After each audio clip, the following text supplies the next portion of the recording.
Over here, we're going to be talking about everything African. We're going to be having debates, discussions, entertainment, as well as learning about business, art, history, and everything in between. Cultural, tribalism, and everything. We're going to be out here debating with some really interesting stuff. So, like the video, share the video, and make sure you subscribe. Make sure you subscribe. Subscribe for the best experience ever. This is the biggest channel on the Afrosphere. So, come and join the team, become a Kaizoran, and join the Kaizoran Empire.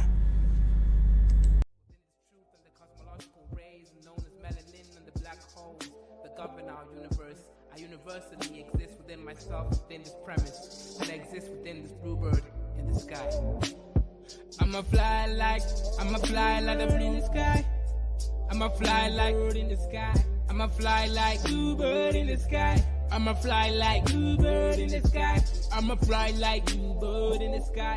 I'ma throw my bluebird in the sky. I'ma soar like bluebird in the sky. I'ma soar like bluebird in the sky. I'ma fly like bluebird in the sky. I'ma fight like bluebird in the sky. I'ma eat like bluebird in the sky. I'ma be like bluebird in the sky. I'ma be bluebird in the sky. I'ma be free, bluebird in the sky.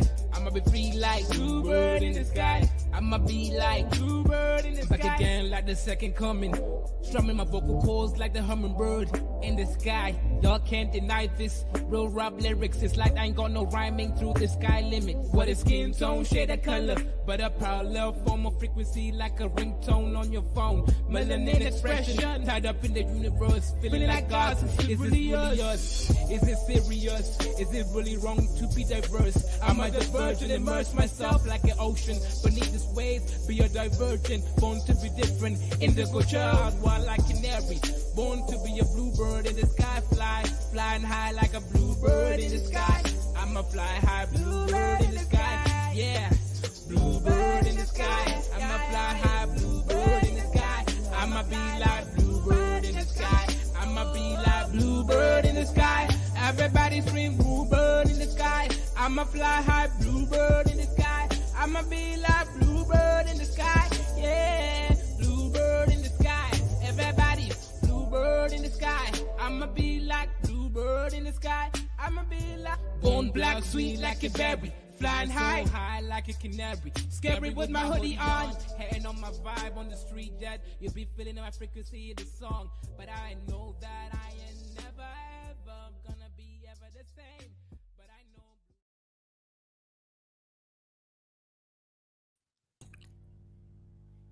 know. What's good, guys? Make sure you like the video, share it, and subscribe if you're not already, and send a fat super chat to support Black and or African media. Today's discussion, we're going to be just talking about different things that range from culture, society, money, behavior, and will and being. So, yeah, without further ado, we'll introduce our guest today. Ike, you can introduce yourself. Who are you? What do you do? I'ma eat like. That's the that's the one that I relate with. All that be like and whatever, all that flying. I don't like it. I'ma eat like yeah. I could get my hands around that. That's some business. He's on the boardroom somewhere, writing with his gold-plated pen. He's eating like a bluebird in the sky. So that's what I do. I try to get things done out there in the world. I am an engineer, entrepreneur, YouTuber, sometimes musician, even though I don't like to.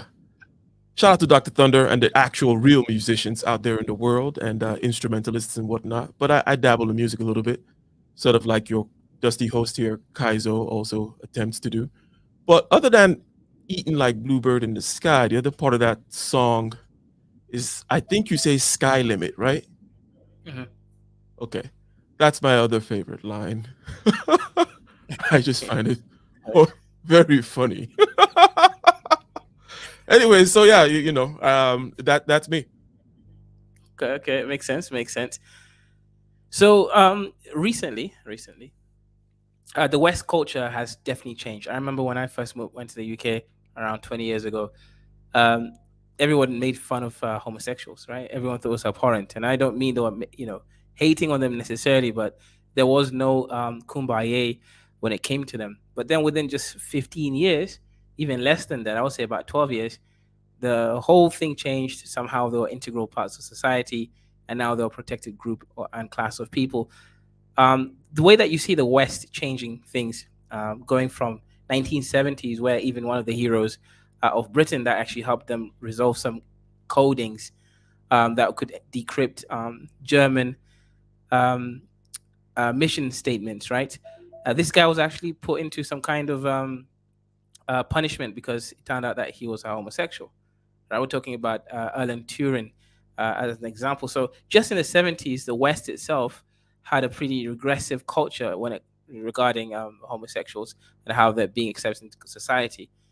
What do you think will happen? Because if you look at Africa, if you compare it to the rest of the world, especially the developed parts of the world, even that term, right? Who gets to define what's developed, right? But anyways, you realize that they're like 50 to 60 to 80 years old behind economically. So do you think, culturally speaking, Africa will again, this is irrelevant whether homosexuality will go down that path. That's not really the issue. It's the collective of all the Western ideals. If Africa will import them, as they have other ideas, right? We remember during colonization, or rather post-colonization, African leaders only had two options: either you go down the capitalist route, like Kenya did, or you go down the socialist route, like Tanzania did. There was no real sort of realignment or reassessment of integrating some, African ideals, and they didn't do the Norwegian model, right, or Scandinavian model, where they start to redefine what these words mean and how they relate to culture. They just adopted one or the other. So do you think Africa is also behind culturally, or do you think it's possible? And give us the likelihood, given certain parameters, of Africa taking certain different routes in their cultural development. Yes, I like parameters. Um, After you've gone through your entire any diatribe there, but not bad, not bad. So I think that some relevant parameters here are language and contact, interaction, interactability, or not interactability, but interaction, actual contact between cultures, and then the language aspect. So there are some islands, and Mr. SI guy here, if you have some facts here with regards to these islands that have not been exposed to quote unquote modern culture. I think there's one off the coast of India that India officially owns, but they don't know that India exists. You have these bushmen in the island somewhere, and India is very concerned about them, but they don't even know India exists. Reminds me of a certain things. Like I think it was some communist that said, just because you're not interested in politics doesn't mean politics is not interested in you. However, so I said language and I said interaction. So insofar as there has been interaction between these two cultures, I am positive that they're they're going to get entangled, almost like a quantum entanglement, somewhat into the same trajectory, right? One might be a little ahead, one might be behind, blah blah blah. Now, obviously, this is not total entanglement, and they're not, after all these two things being entangled, are not the same, right? But they're going to get entangled, generally speaking, in this trajectory with regards to certain things that we can point out that are relevant to the topic of things such as marriage and other kinds of cultural artifacts. So, beyond the interaction, you get into the language aspect, which even is more powerful because if we start from the end of what postmodernism kind of is, it is kind of exposing what language and conception, to conceive, to have an idea, and to express it in symbolic language. It kind of deconstructs that whole thing. First of all, you would agree, right, that that's really, even though that may be, I think, I forget what's the school of philosophy again, the Bertrand Russells of the world, and your guys, right? Who are they again, guys? Who are they? The language philosophers, Yeah, the language game guys. Yeah. Wittgenstein and Bertrand Russell. Yes, yes. I So forgot the technical term for them, but yeah, yeah, they so those language guys, along with other kinds of postmodernists, Logical right? positivists or something. Yeah, they're deconstructing language and such. But what I'm saying is language is a key aspect of the cultural landscape. So if you have these two cultures, okay, you have the African culture or whatever such as it is, or you pick one particular African culture, it interacts with another culture, in so much so that now they're actually have a shared language. Then of course the ideas such as the postmodern idea, the deconstruction of language, the ability to use that language to kind of deconstruct the culture and all that kind of stuff is, I think, is a high chance, meaning at least 80% chance of being an eventuality, not just a possibility. It's obviously possible, right? But 80% probable.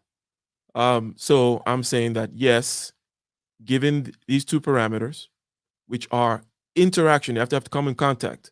So it doesn't make any sense to talk about the trajectory of those isolated islands, right, that have not come in contact with quote unquote the modern world.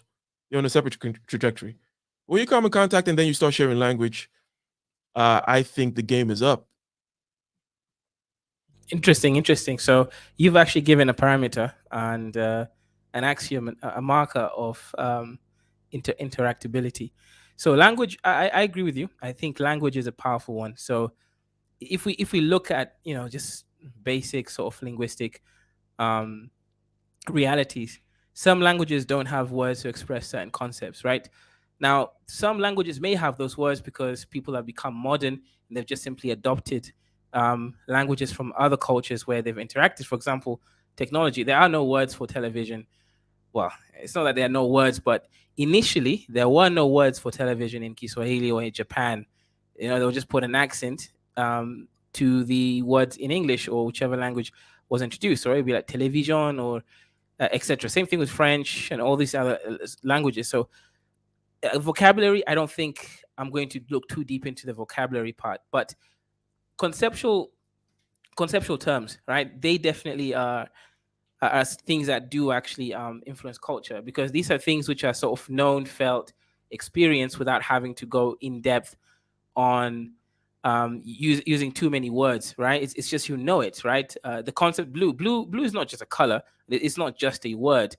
Blue is a feeling, right? There's images that come to your mind when you think of blue, right? Or when you think of colors, for example. These are concepts. So when languages, and some languages don't have concepts for some colors that we have outlined, it doesn't mean they can't see it. Of course, they can see it. And if you told them to differentiate between that and that, they'll tell you most likely like that those things look different, but they don't have the words to characterize them. So when they're growing up, of course, they're building the prefrontal cortex sort of database. There is no concept for that specific framing. And I think Ike, so once you mentioned language, I want to go and actually mention the vocabulary part. Sure, it does influence in the sense that it allows for common commonalities, right? Things that can be part of a conversation. Let's say if you just talking about a random African woman from Nairobi versus an African American man from America, there's certain Yeah. things because So, of. and if I Go may ahead. just kind of interject, um, yes, an aspect of what you mentioned being the whole conceptual framing and language and the frame, that shall I say, almost metaphysical slash epistemological realm. In other words, how language informs consciousness itself and such. I'm not going there, right? So, because that's a demarcation you can make. Yes, I'm definitely agreeing on the shared vocabulary aspect, and I'm talking about therefore the body of work that's already been done with that vocabulary. In this case, you have postmodernism in the West. As long as that exists and you share the same language, it's. I mean, come on, what do you? How can you hide the language from the Yeah. literature, right? So I agree. I agree. So let's take what you said and then let's sort of marry it with my sort of focus on the whole conceptual framework. So yes, there's words, for example, like affirmative action, um, gender-based violence. These are not just concepts. Okay, these are not just words; they're also concepts, right? But Mhm. these words that are part of the same shared language, right? And also, I think when you say language, I'm going to abstract it a little bit further. and say not just specific language, just or that are similar, but just the natural language itself. The fact that you can communicate with, you can add vocabularies from here and there, and it still makes sense. So, AKA natural languages, right? Would you agree with that? I agree. I agree. Yes. And by the way, the point I was when I made that separation between the conceptual, how language frames consciousness and that kind of thing, I was trying to separate that by way of Hmm. saying even without that, I see. because that particular area is conceptually still not so clear. What I mean by that is one example of arguments that come out of that area is, oh, if you speak a particular language that has male and female names, or shall Hmm. I say masculine and feminine names for different objects, right? Like Spanish, for example, they have masculine. That somehow the world is a little different to you, right? That kind of a thing, right? Hmm. Um, that is not really proven. It doesn't. I don't think that holds up. And shout out to John McWhorter, is the one. Some of his work is what I'm referencing when I say this, right? Um, that one doesn't really hold up. So, I But when they say yeah, go ahead. the world is a little bit different to you, do they? Sure, from a very basic standpoint, the world will be different in the sense that um, you associate gender terms to objects. So that would mean basically that gender will be in your mind more often than the person that, or let's say Kiswahili, for example, doesn't differentiate anything to do with gender terms, right? Somali does, but Kiswahili doesn't. Kiswahili is very neutral. But languages like Somali or Habesha, languages like Haranya, you do have to actually express things in a specific sort of gendered grammar. And I think the only thing that it might make difference in your life is just sort of being aware that gender exists, right? Whether that means anything now, that's where I think John McWhorter disagrees with. Um, Yeah. So basically, there is a. In other words, you're gonna. It's a. And I don't like to use the word subtle and nuance. I'm just talking about it's a particular dimension, right? It's like saying, oh, it's a small slice of the pie that is being talked about here. In other words, you can grant all the kind of obvious implications that you can imagine, right? Of having these two genders for words and the way it changes the way you interact in the world. However, there is a theory, a deeper theory that says, and this, but it's kind of pushed by the likes of Noam Chomsky and such, that is kind of like a universal grammar. That is, forget all that stuff, okay? That the if you want to use philosophy, you're talking about Immanuel Kant. You're talking about that framework which we bring in and the possible categories which which we can have in all that kind of stuff. In other words, the mental framework, the mental architecture that this consciousness brings in over is a more powerful determinant of how quote unquote you see the world versus the language, if that makes sense. yep, I agree. I agree.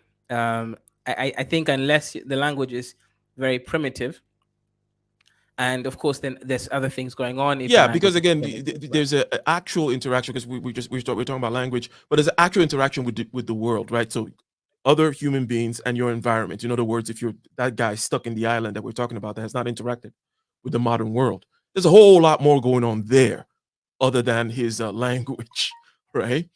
Um, if that makes sense, right? So, Yeah, of um, course. Yeah. but okay, so far we say language and interaction, one culture influencing on another one, getting into the same kind of a story. I said it's not a complete overtaking. In other words, everything blends into one. No, I think these cultures are still different, but they will go through, generally speaking, many of the same kinds of stories. However, if we take, for example, more in shared space reality, the principle, the harm principle, you like to call it or something, right? Which is an African, or not an Yeah, African, it's but it very is the African. Yeah. African mode of kind of looking at, Hmm. shall we say, whom is at fault? Was there any harm done? Ethics, basically. Yeah, it's a very Ethics, yes. African ethical So framework. I don't think that's going to go away. Now, this is based on the fact that, okay, so if Africa is very SE, as you say, in other words, kind of very disposed to the external environment and action in the external environment, not so much projecting into conceptual space and not so much, just it's action. I see stuff and I Mm-hmm. act on it. Mm-hmm. And that is very much congruent with the harm principle, right? So I don't think that's going to go away. And by the way, I would suggest that that is that is more in line with the master morality than the slave morality, right? In other words, so Yeah. obviously different aspects Of of course, different yeah. things, right? So this aspect of master morality, which sees itself as the harm principle, I think will stay with Africans, even as they continue to, as they would when they start doing their gay marriage and whatnot, right? I don't think the harm principle part is going to go away. For example, Yeah. Okay. Actually, you've actually made a lot of interesting points there, especially when you look at the harm principle in African context. The culture is also an individual, right? So if you're harming the community, of course, then they could also make that argument. So it will depend on the zeitgeist, what's going on in the spirit of the Africans in that moment. But yes, I think you've sort of identified one relatively fundamental African sort of spiritual motif. So, to give context to the people listening, in Africa generally, if you get stopped by the traffic police, it's not a simple matter of, and I'm sure even in America they have discretion, but in Africa it's a little bit overboard. When African traffic police catches you driving without a license, right, and you're not really speeding, and you didn't cause an accident, it doesn't look like you're gonna cause an accident. Maybe your license expired, or you look like a good driver and you don't even have a license. The African police is not going to try to process you for the court so that you get indicted on some kind of criminal charges. That is not the first thing that comes to their mind. It's okay, you've done something wrong. However, you've not harmed anyone in the process of doing this something wrong. And as Ike mentioned, there is a real time aspect to things. It's not a matter of extrapolating future terms and be like, okay, if you continue driving like this without a license, if you continue driving without um, this specific policy that we've created and paying into this specific thing, you will likely go harm someone. The African is not projecting across time and creating an ethical framework from that. The African is looking at it in real time, SE, extroverted sensing. Okay, I'm seeing you right now. You did not hit anyone. It didn't look like you're going to hit someone. So I will give you a fine that you will pay me, that I'll go eat and take to my kids, and you can continue your journey as long as you don't do this next time. So that aspect, this harm principle, as we call it, this transverses all African cultures and in all types of African related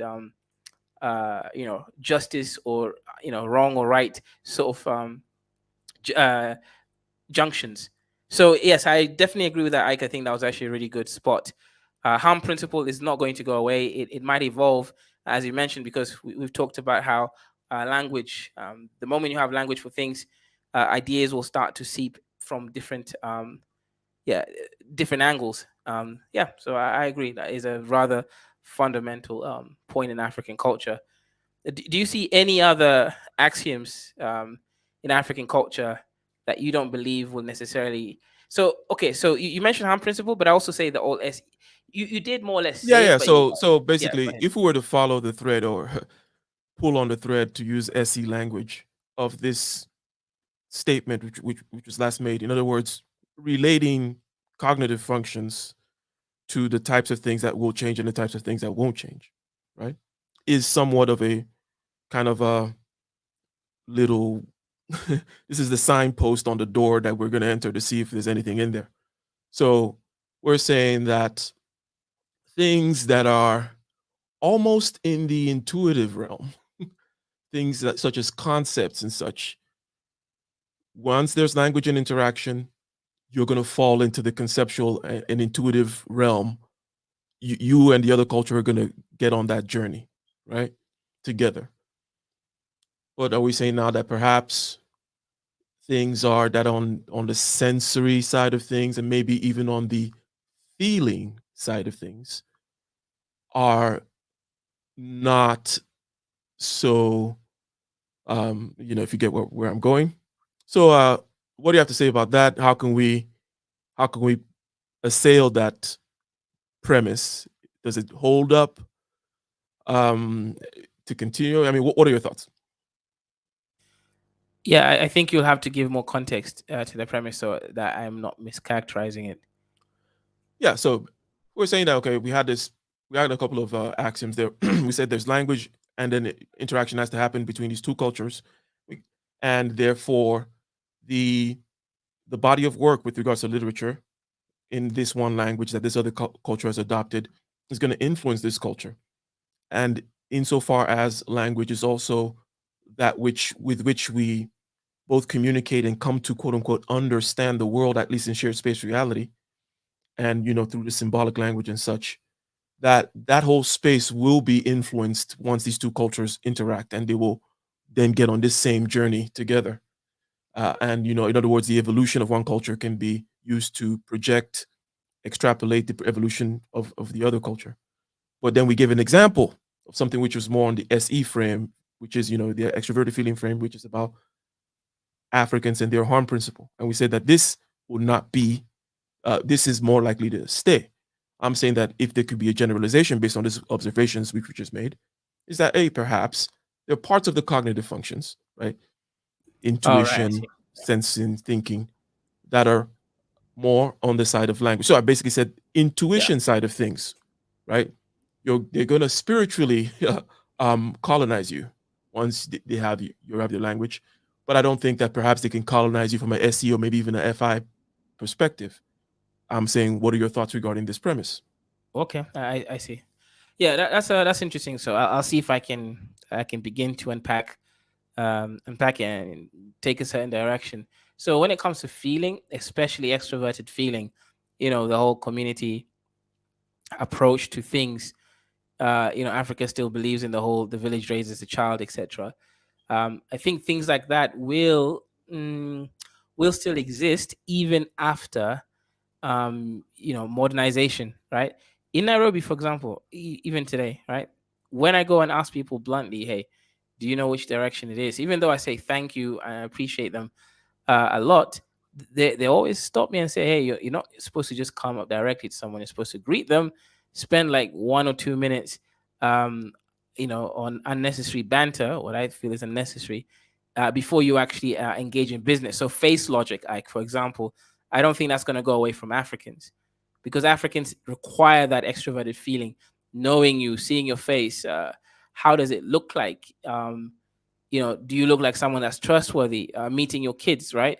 That aspect of African culture of sort of mistrusting technology or trusting the humanity in things, right? We already established that Africans are sort of very ethical, at least from their framing, using SC, right? So if that's the case, I also believe in terms of extroverted feeling, seeing you face to face before making big business decisions, um, I don't think that's going to go away either. No matter how much technology improves, there's always going to be more trust with Africans when they see you and interact with you in a more sort of face to face than through some kind of uh, external medium. Hmm. So I think that is actually not bad, and now uh, needless to mention, perhaps it's an interesting kind of area of inquiry, but I already kind of see that it's a very kind of a TE framework. I don't know how deep it goes, right? This Mhm. particular, it's just kind of maybe like a surface level map, projections upon projections that happen to create a pattern, right?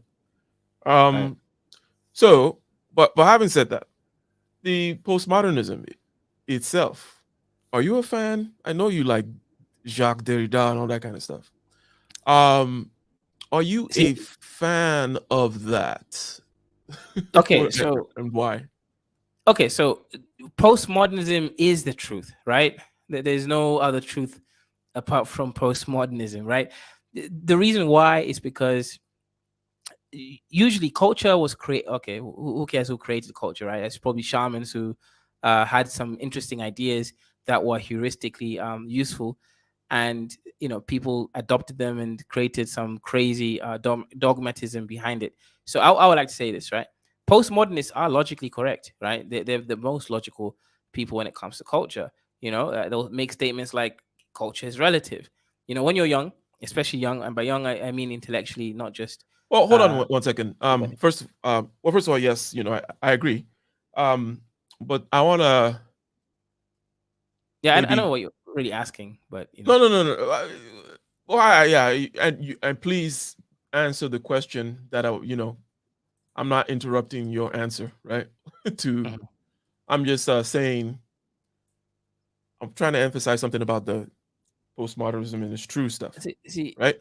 From yeah, my FI way of wanting to yeah. do things, See, right? I think postmodernism is a truth that uh, the normies who postmodernism was trying to sort of okay, postmodernism tried to prevent normies from creating culturally restrictive ideals and then pushing them onto minorities. That's literally what they were trying to do. However, it Yeah, also, I think interesting. Yeah, I disagree with the project, by the way, right? oh yeah, yeah, The political project. I also think it's misguided. I don't think that that's what they ended up doing, and I don't think they no. understood how that. Anyways, yeah, blah blah blah, blah. And we might Right, get exactly. there, right? But I want to emphasize the truth of why you're saying that what you're saying is true, right? Mhm. And it may just be me talking to myself, but it all has to do with the language thing, which we said, right? Also, why we brought up the whole language thing to begin with, because we talked about the fact that language can be deconstructed. Now, I think that experience is way more than language. Shout out to Hegel when we were discussing recently about the truth of perception, right? Right. And then the lies of conception and language, right? Hmm. Um, so Like it's understanding actually kind that of and then taking so mhm. I'm sorry, go ahead. No, it's kind of interesting. I always tell my girlfriend she is faster than me at perceiving, at seeing, at observing things. Right, she can see more things than me. She can differentiate I guess the obvious differences based on the language game that we play in common society faster than me. The problem is, after perceiving, she most of the time gets the wrong conclusion. So after that, as you mentioned, the conception and everything else, that's when now things starts getting muddy. There you go. And then there is a political aspect, ethics aspect. So this is like the epistemological slash, if you like the word metaphysical, or if you like the word ontological, whatever. That's that aspect of postmodernism and what is true. So it's true, yes, because of that, because we receive quote Mhm. unquote the representation of the world, right? And that is really all we can receive. The heat of the sun, the light of the sun, and all, how these things appear to us, right? And then um, there's the conception. But then, when you take this to the realm of ethics and politics, you then see that the moment I open my mouth to you, Kaizo, and I say, a man on the road, in the office, I'm already closing you into all kinds of boxes and frames. Imagine Mhm. if I went to that island dweller, whom we've been referring to, this island dweller who has not had any contact with modern society, and you'd be talking about the road and the office and such and such. So I'm putting you into a frame which obviously benefits me because, after all, I'm alive, right? I'm a living thing. Shout out to the will to power, Nietzsche. We're bringing all of them into the party, right? Everybody can party. So, shout out to will to power. Life is going to seek growth and its own advantage, including my language, including my conception of a man in the office and all these other kinds of things. So, understanding, therefore, that the moment I open my mouth and start speaking, I'm engaging in a power game with you, right? Um, then that is also true. Now, I disagree with the project, and I think it's over confused about power and perhaps the nature of power. But uh, all that long windedness just to say why, yes, it is indeed true what they're saying. Yeah, yeah. Actually, you've kind of you went all the way into will and representation, um, and power, and yeah, 100%, 100%. I think ultimately, right, all we do know is that there is will. All we know, all we've come to accept, a fundamental axiom is that there is a will, right? Humans are willing, right? And once you have that, everything else sort of emerges from that. And these other things are based on status quo. is based on power. Even if, let's say, and it's kind of interesting. So I know you said you don't like the way they're representing things based on politics, and I generally agree. But I just find it kind of interesting how, they're not wrong at all, right? They just sort of added more context to the whole Schopenhauer um, narrative, right? There is a will, and people create cultures around that will, and they create games that they enjoy. That's where Hegel comes in, right? They Yeah, I create games that so they. now it's almost like a it's inevitable.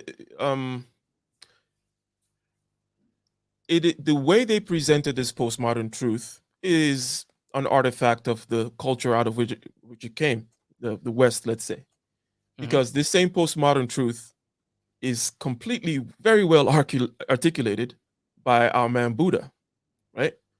Yeah. But he did it in a way which is kind of inaccessible to the West, and you can't even not even imagine a Western person getting there or bringing it out that way, Yeah. right? Because all this stuff you said is basically the concept of Maya, that basically Yep. we everything, both from will and Even representation Stoicism, to right? the It's to all all. uh, Go ahead. the fluctuations of your subjective consciousness, right? Feelings, image, talk, all that stuff, and how it is all just this one big drama that you are participating in, making worse, making better, whatever. And the best thing to do is to retreat, right? And such, and your desires being your problem. All that stuff, very, very well kind of articulated. And the reason I brought it up is without the ridiculous kind of political bent. But then I understand that the white man could have only brought it out with a political bent. Like, I don't think he's Yeah. interested necessarily in subjective consciousness in and of itself.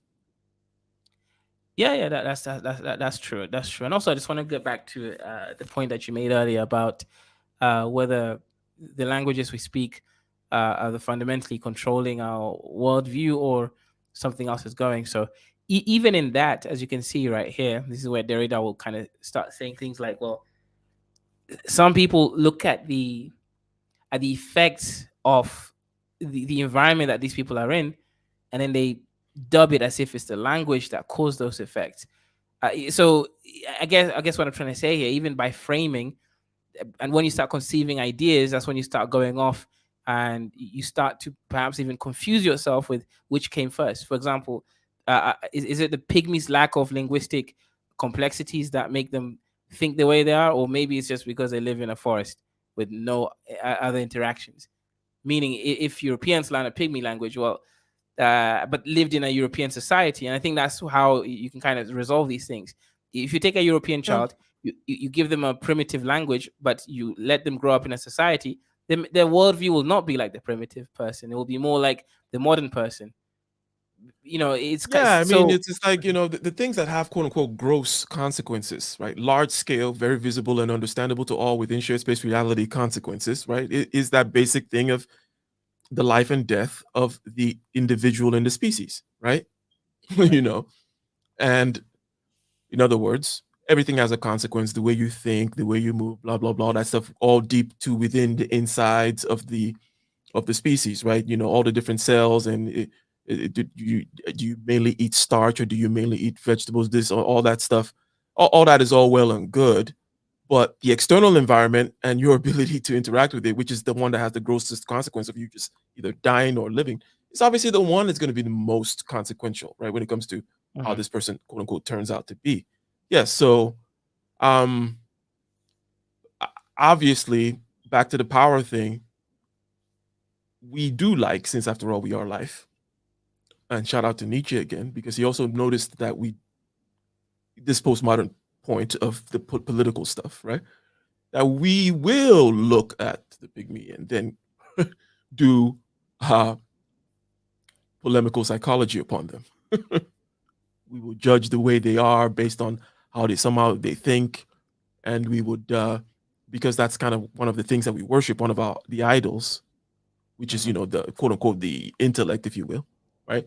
Isn't that what's? I think that was part of Satan's thing, right? He's kind of like smart and can sing and stuff, right? And we will use that to condemn whomever we want to condemn for our political ends. Yeah, yeah, that makes sense. That makes sense. So let me just read a couple of things from the chat.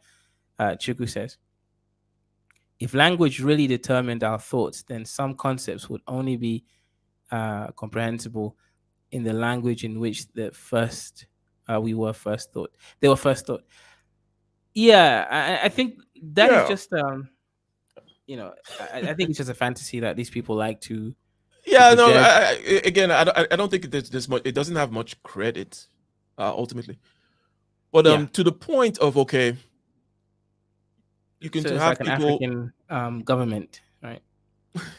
you can have people such as Noam Chomsky talking about the universal grammar, very kind of logic and TI type stuff, or you can have guys like my boy Carl Jung, right, whom go into dream space, the art and the representations of that, all the way from the primitive quote unquote man, and see what is this constant. Because Jung believed, again, so the TI kind of a philosophical model, again, just to kind of restate it, is, you have this universal grammar, content speaking. We're talking about bringing something to the table. We bring a machinery to the table when we perceive, right? And we cannot change that, and we cannot go behind that to conceptualize about metaphysics, because all the things that we get, including our conception, comes from quote unquote physics. In other words, what we see, what we observe, and the machinery with which we observe and see, and our particular limitations and such. So that's like the kind of a physicalist, logical description. But then if you want to go from the inside and say, okay, what Jung would interpret that to mean is that, such as the way you have a hand, you also have this thing called consciousness, and it is not some kind of nothing. Like, that consciousness has been existing and developing through, shout out to Jordan Peterson, the lobsters, and coming up through us, and that it is a thing with a nature. It has organs, right? It has ways of flowing. It has laws, and some of these things can be found if we explore the the parts of consciousness which modern man, generally speaking, tries to push away, which is dreams, for example, which other people would take more seriously. Um, Dreams, and then studying those patterns in dreams and seeing some repeated patterns, and it's always patterns. It's never quite like the mandala, for example, is one. Just kind of circles within circles, kind of fractal stuff, right?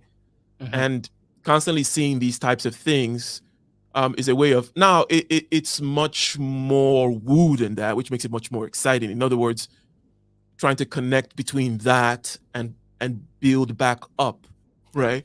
What does it mean that we keep seeing this pattern? What is that pattern, right? And then he does some of that building, talking about quote unquote the self, the structure of quote unquote the self, and how it is represented in these patterns. Uh, but yeah, I do. This is almost, again, just kind of going back to the whole, and I will let you now continue your answer to the next question about postmodernism. Where do you think they went wrong with on the political side of things? Do you think that they don't understand that normies are not the ones creating quote unquote, that if they put this stuff out there, it's more dangerous because now normies have um a A, tool to a hold on nuclear to? weapon. Yes, as opposed to the decentralized computer, which was computing before, right? Each Hmm. normie being an NPC playing its particular part in the aggregate, and out of this aggregate comes out norms and political conceptions of right and wrong and such and such. And then they want to come out and preempt this thing as though it was coming from one individual, or quote unquote normies coming together and thinking quote unquote about crap. These people are not Yeah. thinking about stuff. So what do you have to say about that critique? I think they went wrong there. Like, what the hell are you trying to do? You're actually causing more chaos than you claim to. So I do think some of them actually wanted chaos. Yeah, that's true. Yeah, I mean, yeah. For example, yeah, we know the ones who wanted chaos, right? Okay, so I agree with you. I think for an idea such as postmodernism, you need to already be sort of a certain type of person, almost close to the shaman level. You need to be someone who actually understands yourself at the highest levels of meditation, as well as the environment, whatever that means, right? It could be culture, it could be other people, it could be whatever it is the environment is. And I think when you now give these ideas to people who don't have the ability, right? Because normies are what they are, right? Aristotle wrote about them, right? Call them cattle. So if the normies just don't have the capacity to comprehend these ideas, but it's worse than just comprehension, like, right? I think the main issue is they can't resolve it. You see, for example, postmodernism is just supposed to be there as a constant. It's actually a tool, right, to critique when society is going too much, right? When the master has too much power and the slave is living a terrible life, right? That's what it's there for. It's supposed to say, hang on, you're telling me that I'm a black American, that I am a slave, and God, you're the chosen one as a white American. You give me a slave Bible. You restrict me of this. You say I can't read, but then call me stupid. So there are ways that this is interesting of critiquing power, but you give it to a bunch of normies. What will happen is you just have chaos. No one resolves anything. Everything now just becomes relative, but not relative as from a logical perspective, but relative from a pragmatic perspective. I think the biggest issue with postmodernism is people don't just take it for a logical proposition, which is all it is, right? An observation proposition, and they start now applying it to real world things without learning that it's quantitative, right? So if I say, for example, postmodern will tell you that, hey, a single mother can raise perfectly healthy kids according to cultural norms. But it doesn't mean that they should, because statistically the outcomes are different. So the issue for me is that normies can't do quantitative reasoning and resolve it the right way, and by weighing out the different value factors in the Yeah, and if equations. you were a conspiracy theorist, you might even posit that, hey, these people saw perhaps a scarcity or something coming up, Mhm. and they wanted to create a new uneven playing field. Oh yeah. And on this uneven playing field, you have to be high level enough to wield the weapons of postmodernism, deconstruction, and such, Mhm. but live a nice, normal, middle class lifestyle with traditional values that Hey, I work. mean, even And then postmodernist if you do lesbians. that, which Yeah. actually people do, the people on top tend to Yeah. do that. If you could look at divorce rates and stuff, and stuff, those types of things. So you could say, hey, maybe they conspired. I mean, they really did conspire, though. I mean, we know they wrote about the conspiracies that they were having. Uh, you know, whether this was the only outcome, obviously that's unlikely. But yeah, they did conspire about this, right? They were trying to destroy the system. I mean, these were anarcho socialists. So part of their whole approach was to actually destroy the status quo, which would mean obviously destroying what we have right now. And I think also it's the it's kind of interesting though, right? So if you look at it from a power perspective, your teacher would mark your work. I'm sure you remember, Ike. Like sometimes you're like, I should have got more marks, or I should have got more credit, or even at work. I'm sure right now when you're sending some work to be submitted to the city or to a board of people, you're just like, they're being pedantic, right? I know I'm right, and you know that you're right. Is that correct? Oh yeah, that happens. Yeah, so I think that's just what those postmodernists were. They were tired of normies telling them that they're wrong when they were right, and they found a new game that they could be the ones who are in charge of. And Yeah. So if we back out a little bit to some kind of historical speculations, um, and this has to do with kind of like the history of Western thought and its relation to politics. There is a notion out there. This won't be the first time I've said it, but let's see whatever your reactions to it now are. There's a notion out there of, okay, the ancients, right? You're talking about Plato, let's just say, right? And how they did philosophy, especially where it met politics, and that these people stayed away from politics. Some could say, quite obviously, because um, Galileo getting arrested and people getting killed and stuff like that, right? So because again, all knowledge was philosophy, right, back then. They did not separate between, physical science, whatever science, right? It was all philosophy. And it's interesting. There's a store called uh, where they sell the tools of practical philosophy. I think it's called, and No. it's compasses and stuff like that, right? But it's an old name, in England, I think. Right. So you have philosophy studying its thing, hence, and because it kind of, you don't want to go against the Pope and stuff like that. You don't want to go against the order. I mean, Socrates, right? You have examples in different arenas, right? Hence, they did the esoteric exoteric thing. In other words, you keep things hidden. Things are kind of, you're writing, your ideas are kind of hidden. Only Aristotle can understand Plato, and then Machiavelli is writing also, and kind of, that kind of a thing. And there's a whole school of philosophy. Leo Strauss was the guy that kind of popularized it. Ivy League, uh, little Jewish man. One of the last of the one of the last philosophers. So he had that whole school of kind of reading certain things esoterically, especially when it came to the ancients, blah blah blah. But anyways, the historical part will be that at some point these MFers started pushing against the power, the politics, and they wanted to now use philosophy as a tool of politics. And this thing destroys the foundations of knowledge if you do so. So goes this warning, basically saying you're going to end up in a postmodern, woke, what is truth, who gets to decide nightmare.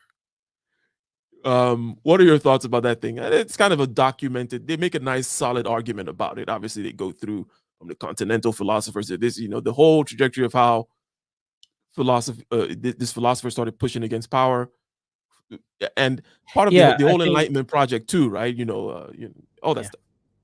Yeah, I mean, I think that the youngest form of philosophy, that is sort of recognized um, amongst Western schools is continental stuff.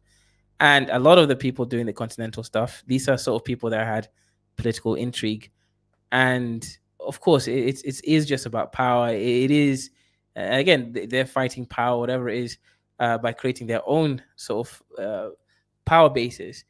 And generally, I think, yeah, so, trying to go back into the whole, well, is can Africa kind of create its culture? You mentioned something that from an intuition framing, right? So conceptual framework, basically. You said that it's possible that Africans might lose on that framework, but not on some of the other ones.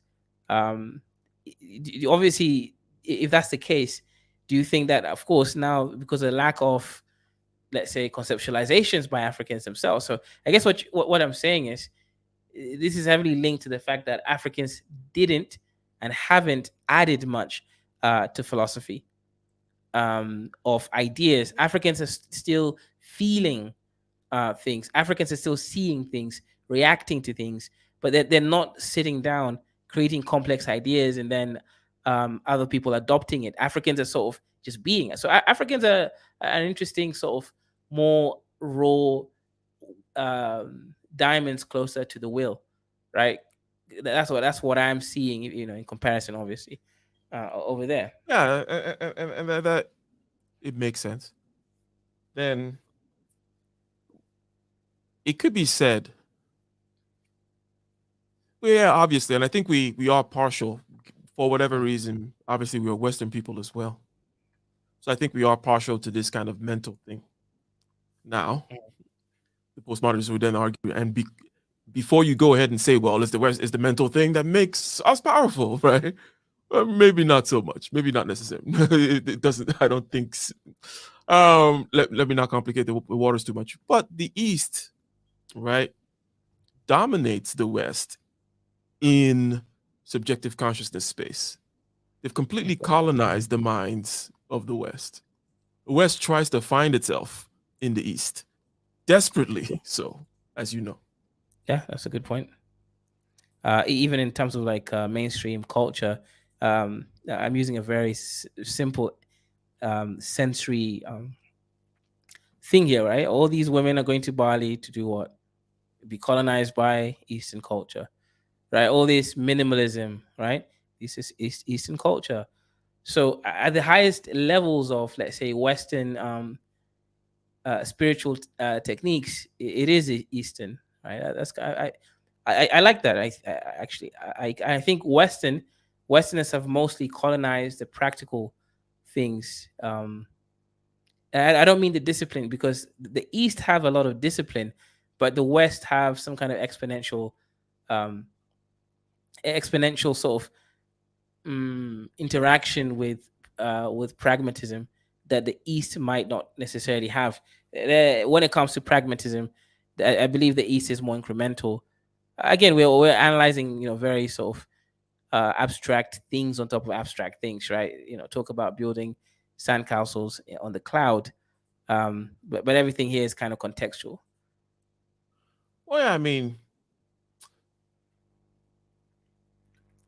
if you take gunpowder from this person, and you're a Dane, Viking, you like to conquer people, and you do that, and China is more insular, and it says there's nothing out there in the world after all. We're the center of the universe, and they Hmm. chill. Obviously, yeah, you're gonna get into much more interaction with the TE and production, expansion, Yeah, efficiency. Yeah, but yeah, the definitely the fact that these people need to then go do yoga, and all kinds of meditation apps that are out there now and such, and every wellness and self-care, all that crap is basically them grasping to try to get something out, from what the East. I mean, yeah, it's a caricature, right? It's a mere shadow of what our man Buddha did. yeah. That's true. I agree 100%. I want to respond to Dart's comment here. He says, Kaiser, the way Africans sometimes express certain concepts and intricacies are far more. You even call it intricacies. Come on, it's like you're trying to do some kind of conceptual plant in my mind, right? This is funny, right? It's like, anyways, express certain concepts and intricacies are far more nuanced than certain Western languages. Okay, so I can't necessarily uh, think of No, the I think example so. that. Let me say something which I was so in congruence, dovetailing perfectly, continuing in the line with our whole SE description of Africa, right? That extroverted, sensing, very present, you see stuff and you take action mode of operation, which the Africans are in. I do know, especially in West Africa, that there's a lot of talk of the body mind kind of thing. They understand that emotions are felt in the body, and Mhm. their language expresses that very clearly, right? About the body, right? So I believe that within that realm, and we can explore more or whatever, that yes, but it does take you knowing that that is actually high level for you to Yeah. So, recognize and I that it is think high level. right. So, and I think that's the part where I don't necessarily like Derrida's sort of juxtaposition of what high levelness is. Right. Africans can now claim anything is high level. Right. Um, so let me give a very sort of simple examples for the listeners. Right. So in Black American vernacular English, right, there's concepts such as a habitual be. Right. So if we take a certain approach to what Darth is saying there, the habitual be is a very classic example of what he's saying. But again, the habitual be is present because of the observation of Black people in general. Black people are, you get the point. Black people will become a caricature of certain physical feelings and representations. So, for example, I could be XYZ, right? That being part of the culture, not just culture, but also behavior in Black people generally. I can see why it now becomes a thing, because even as we kind of talked about African culture and everything, um, African people generally follow a more feeling and action orientation, as opposed to sort of complex, contradictory idioms going through their minds, right? So, I guess what I'm trying to say, Darth, is yes, it can be observed as high level, but really what's going on, and and I'll be fair and say that this is true for even Europeans, right? I'm not being partial here. Even for Europeans, it's the same thing. These languages and these concepts are stem from I guess their culture, right? So yeah. Look, um, the machinery of evolution over millennia, you know, does its job, generally speaking, regardless of the area. If there's a living and relatively thriving population there, then it's gonna develop both language, culture, and such that that does a pretty decent job, right? Mhm. Um, that's just like me making an obvious statement there. But then you see, because scientific language, right, likes to quantize things and create many parameters, it then loses an aspect of what I believe Darth is getting at, which he didn't say, an aspect of innuendo and all these unsaid things, right?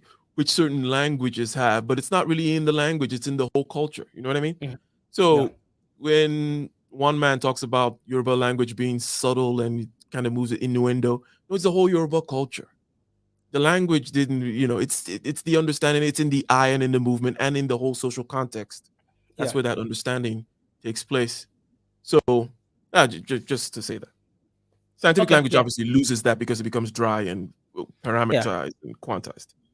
Interesting. Interesting. I agree with you actually. So okay, I'm gonna give a slightly off colored response to an observation I've seen. So for example, my girlfriend thinks I'm a censor because I don't just go with the intuition of things that she says. Right? She says things which are technically wrong, but I understand what she's saying, and or she says the opposite of what she means, but because of the context of the conversation, you know immediately what she means, right? So there's also like again the way you say things, the words that you use, and all that stuff. It doesn't have to be grammatically um, correct in the same way. Let's say when you speak English is for you to make sense. So yes, I think there's a lot more color in African languages than English. Now, when it comes to preference, I prefer high level grammar English grammatical languages because it's more exact. At the end of the day, the dryness to me allows for a more universal communication potential as opposed Oh, to a yeah, I language that's mean, lest someone think you're kind of putting flowery through. You're just saying the same thing, which is, the dryness is the universalization, right? That's what it is.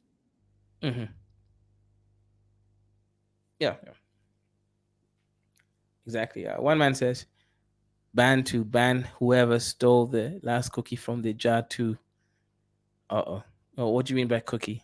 And which jar? One man, he's heralding the coming of homosexuality in Africa. You know, Oh, in Nigeria especially. He's gonna be out there like singing it's gonna some become Yoruba purposeful, bro. spiritual.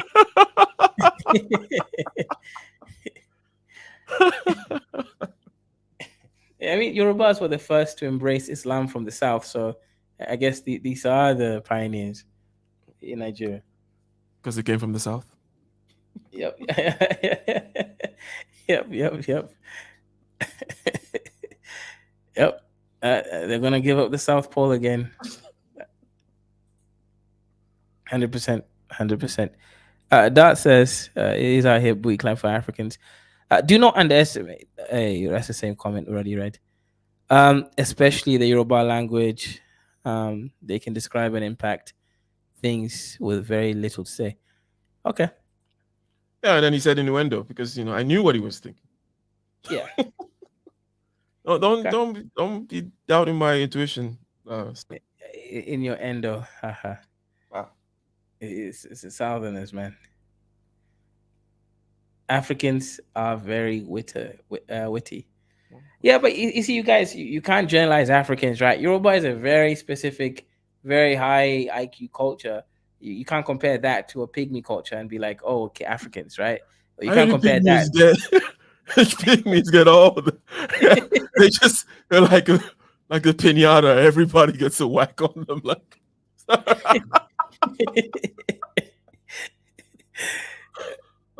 the pygmies, they'll Yeah, inherit the earth.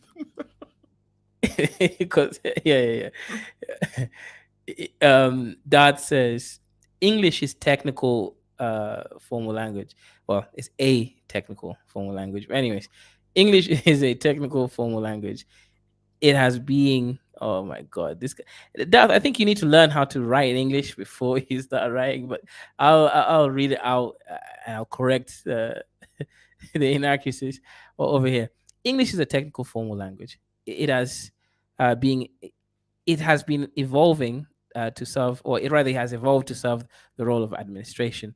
Also, folks who lack understanding of nuance, and in the end, it can be seen as tone deaf or slow. Well, yeah, you need to learn how to write in English. That it's going to help you out a lot, all right, in your life. That says, and this is why sometimes nerds are sometimes perceived to be slow.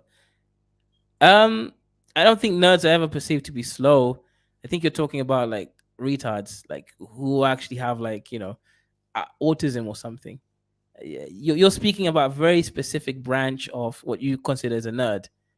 And even a nerd has got nothing to do with high IQ or people that are even like technically good at English, right? Nerd is a culture, and it's a very specific culture of weirdos who like video games and anime. Yeah, it's actually kind of, this is actually a really good example, like, right? So a lot of people, perceive that nerds are like some kind of just smart people or something like that, or something related to it. No, most nerds are not that they're smarter than average, but they're not smart for the most part. They're just weirdos that love weird nerd culture stuff. Like watching Thus, I'm Sailor very Moon far from a anime. nerd, right? So even if it was a dig, um, yeah, go ahead, Ike. See what, like watching Sailor Moon anime? Oh, yeah. Watch Sailor Moon, World of Warcraft, Star Wars. What's the other one? Yeah, you don't want to Star get into the Trek. American because they differentiate between nerd and geek, but let's not get it. Oh, Uh, you see, geek is a different geek is a more of a gearhead, right? right. See, more tech. So Different, yeah. At least they can build that computer that yeah, a yeah. nerd is just playing it. Yeah, exactly. Shut up for making that very good example, right? A geek is not the same thing as a nerd, Darth, right? Nerd is just a weirdo who likes weird games and board games and shit. A geek is probably what you were referring to. Is more of the actual genius, right? The geek is actually going to go figure out how to build a computer when he's 9, uh, or whatever it is that he or she's trying to do. A nerd, a nerd's just online, man, playing video games, eating ice cream, and they think that like edge lords smarter than everybody else. It's a very, very different sort of thing going on there. Yeah. Shout out to Ike for bringing up the geek thing. Right, that was definitely relevant. Subject to weak axis bending. Why would it be subject Yeah. So no, nerds are not the same thing. to weak axis Yeah. bending? Anyways, but Ike, I mean, in terms of colonialism, I do think the English language is probably one of the best gifts that the Europeans left us. Um, I just can't imagine using Kiswahili right now. No, it's not like I can't imagine it, right? Okay, so Ike, let's be realistic, right? If Kiswahili was the national language of Kenya right now, and that's what I knew, my worldview would be limited to the Kenyans because you get the point. So I wouldn't even be able to speak Kiswahili at the highest level because there'll be no one for me to sort of converse with. English at least has a universal frame since it's used in so many different countries. So there's a diversity of finding other sort of speakers at the level that you're referring to. And if I was kind of maintained to Kiswahili, it would just be a bunch of East Africans, whom generally speaking, I don't really, have anything that we're going to talk about, right? Like, are we going to have the highest level Yeah, yeah, Kiswahili yeah. Spoken like a real extrovert. Okay, makes It's sense. true. I'm not dismissing it. It's true. Um, and it's partially true for me as well, right? Hmm. However, I imagine something more different for myself. That Well, you it'll just be actually out there encourage speaking. more of the inward. I think I'll have just been a shaman in a low level culture. I'll have just completely gone in there. Okay, Language, what so are you talking about? I don't need to talk to nobody. I have my universal symbols. okay, so you mentioned that what you would do, but there is a difference between your actions versus your internal processing. So, meaning, if you are exposed to less complex ideas. Because again, we're talking about interactability as well when we're comparing the Western versus African cultures. So if you were only able to speak some Benin language or something, um, and you didn't really learn English at the same sort of level, and you said that you would have gone more internal, fine, and I think that's a solution that would have worked fine for you. But what about the basic fact that being more internal and less exposure to concepts and ideas would have still made you not as high level as you are, right? So forget your psychological sort of preferences. Just looking at the reality of interactability, you already agreed that interactions definitely Yeah, you change. know what? I agree with you. It's just there was just something it's more important than the fact that it's English. I think it's the scientific mode, and that is not a language thing. Mhm. I agree, Yeah, but so it's that scientific Africans mode. wouldn't have developed the scientific mode in within our lifetime. I think that's the main Yeah, no, point. of course. I'm just saying, yeah, could have Mhm. given to you in Spanish and this and that and the other. But as long as the scientific, if you when you get the scientific mode, yeah, great, and it'll come with a sufficient language to um. Well, you saying who would or would have not? Okay, I think that I mean you can't take every all Africans not the same and all Africa is the same. But there were some pretty but yes, ultimately this thing was not documented. It was hence not in that scientific mode. In other words, the scientific mode which universalizes in order to communicate through posterity and through ways of sufficient abstraction such that it's generalizable and I can send you the plans and calculations for a building and I don't even have to be alive and you can do it, right? As opposed to this tacit knowledge type of way of bronze casting and stuff, and you have to be an apprentice, all that kind of stuff. Yeah, so that didn't happen. But I think eventually it would have gotten there because there was already enough of the technical know-how, right? Even though it Mhm. was in this kind of a tacit knowledge way, that there was something else missing. In other words, there needed to be like an expansion where you need to now build many ships and stuff like that and send messages across vast distances and have different workmen work on the same on a bridge. You have your standard Edo bridge, for example, and you build this bridge every time your army crop comes across a river that it has to cross. You get the idea. So Yeah, yeah, makes sense, makes sense. And yeah, we're gonna start rounding up a little bit. But I have a comment here, right? So let's say if you look at traditional African languages versus Western languages. So, yeah, so when you say English, guys, obviously we don't really mean English, right? We mean a highly complex language with the scientific method imbued in it. For whatever, right? German is one, Spanish, French, English, or Chinese. All these language have certain separations that can be utilized uh, for technical things.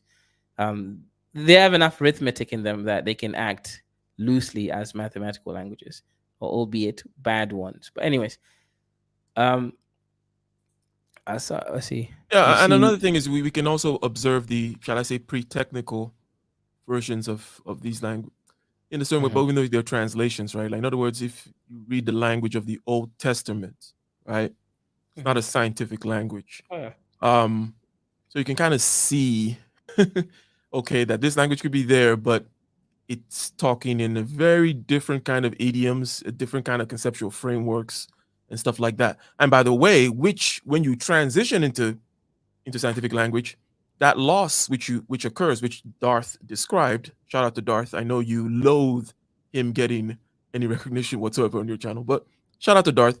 The distinction which he brought up when you what you lose when you universalize, which is that innuendo and stuff. There is a loss when it comes to needing to convey very dense ethical messages, right? Because the scientific language, by definition, cannot tell you ethics.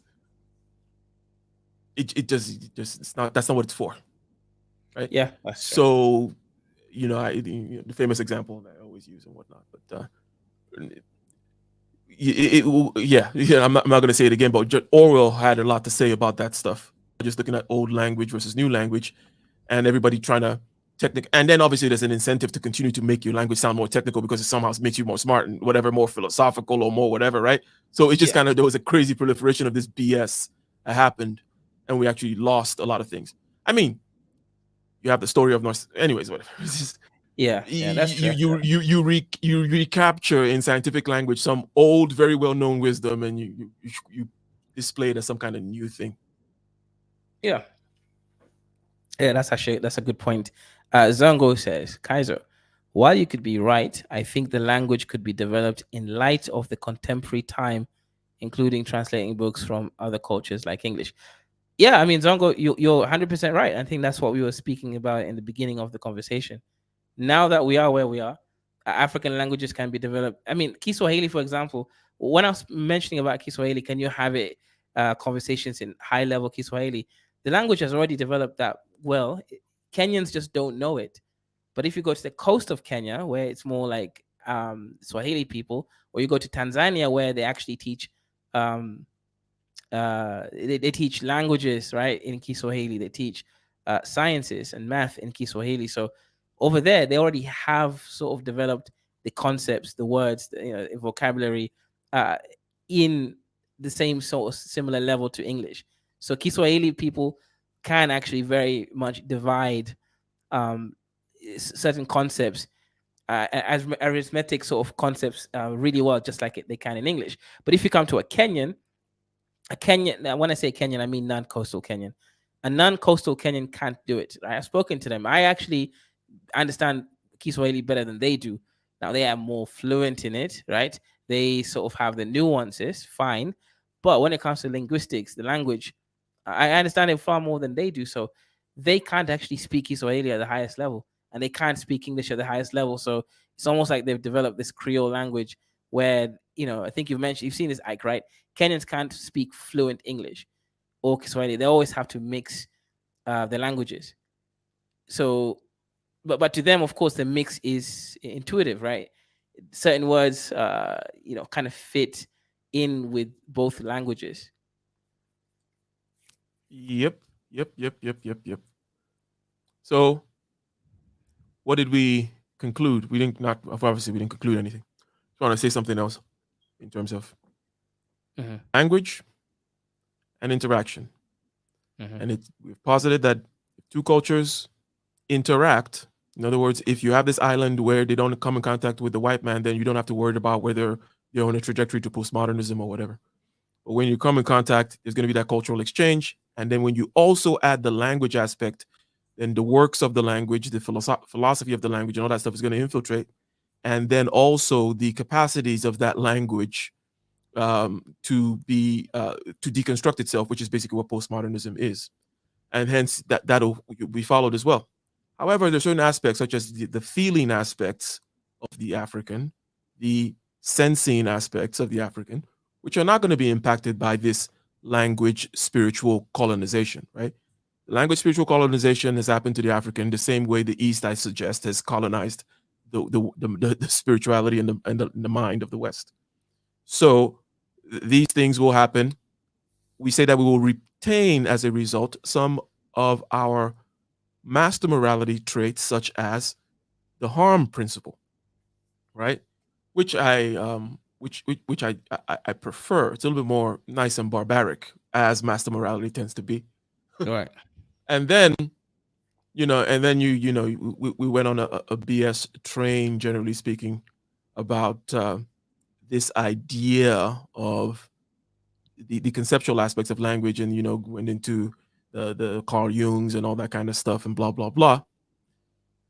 And then you guys start talking BS about who is in the coast, which dusty ashy foot motherfucker can speak that dusty language, Kiswahili or whatnot, and the left and the right, and you got all excited with your SI facts. But when it comes to the economic aspect of things, though, what can SE produce becomes the question, right? What can SE produce? What can the feeling aspects produce? Um, it is hard to really see, other than within the realm of cultural expression, aesthetics, and enjoyment. Shout out to Mad. Mad said female, right? Other than just a continent to, like a big bosom, basically. It's hard to see what SE will bring out in order to dominate.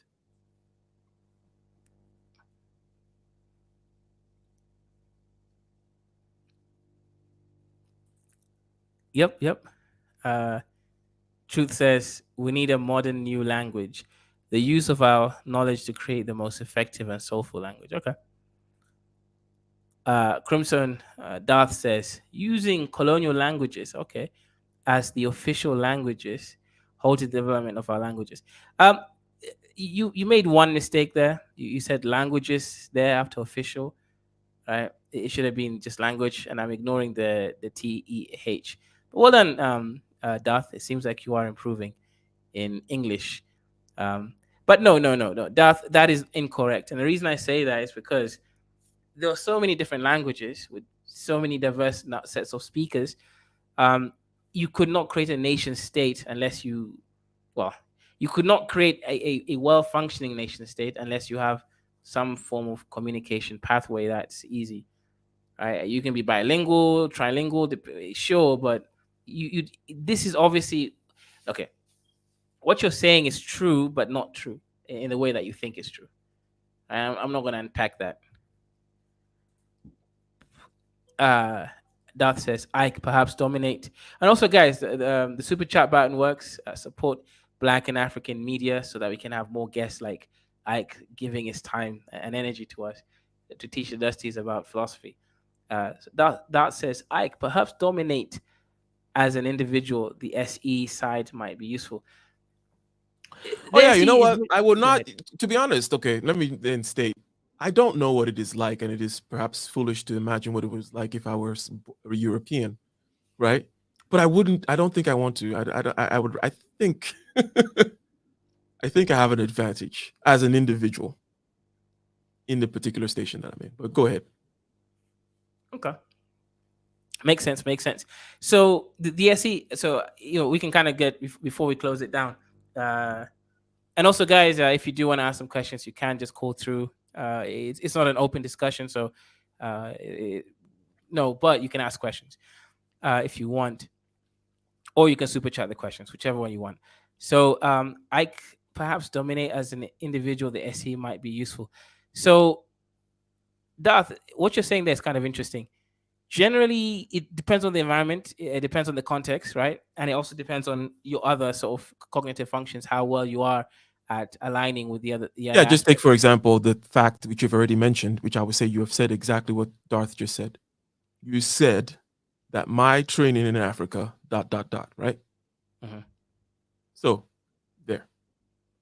Yeah. I think that if I was just my personality type, this dreamy, weirdo philosopher, introvert, I if I was, I don't think, yeah. I think I would be different as a white man. I think if I was born as a white, yes, as a white man. Also, you would have been guys, a school shooter if you were a white kid. Yeah. Yeah, let's just let people know the philosophy part of this show is finished. Now we're just sort of winding down and talking shit. But shout out to Truth for the $10 super chat. It says for the Dusty Philosophy Education Fund. Appreciate your support, Lies. Yeah. So no, I mean, look. Imagine if I never left Africa, I think I'll be so sad. Like I know I sound like a coon, right? But like as an extrovert, someone who wants to engage with people, right? And sure, I knew the internet, and yes, our family had it, like a computer back in 2000 and like 1999 or whatever it is. Fine, that's all true, but or I would have been like I would have been like Lozi or Musanda, one of these weird Africans, probably something more similar to that. But I think I would have been unhappy, man. Like because traveling allows you to at least escape certain tribal mentalities, right? Which when you're in Africa, it's gonna be in your face. And I'm not saying you can't escape it cerebrally, you know what I mean, right? It's just certain things about African culture that I just really don't like. No offense to Africans. It's just I'm very neutral when it comes to culture. Apart from things like clothes and food and things like that. Fine, I like African, clothes and food and shit, but there are certain aspects about the cerebral part of African culture that I don't really like.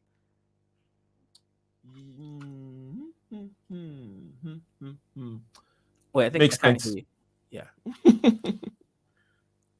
And also, yeah, it makes sense why I also kind of, in hindsight, appreciated because African culture is quite oppressive with its by oppressive I don't mean with its with its FE upon you can imagine how it was on someone like me, right?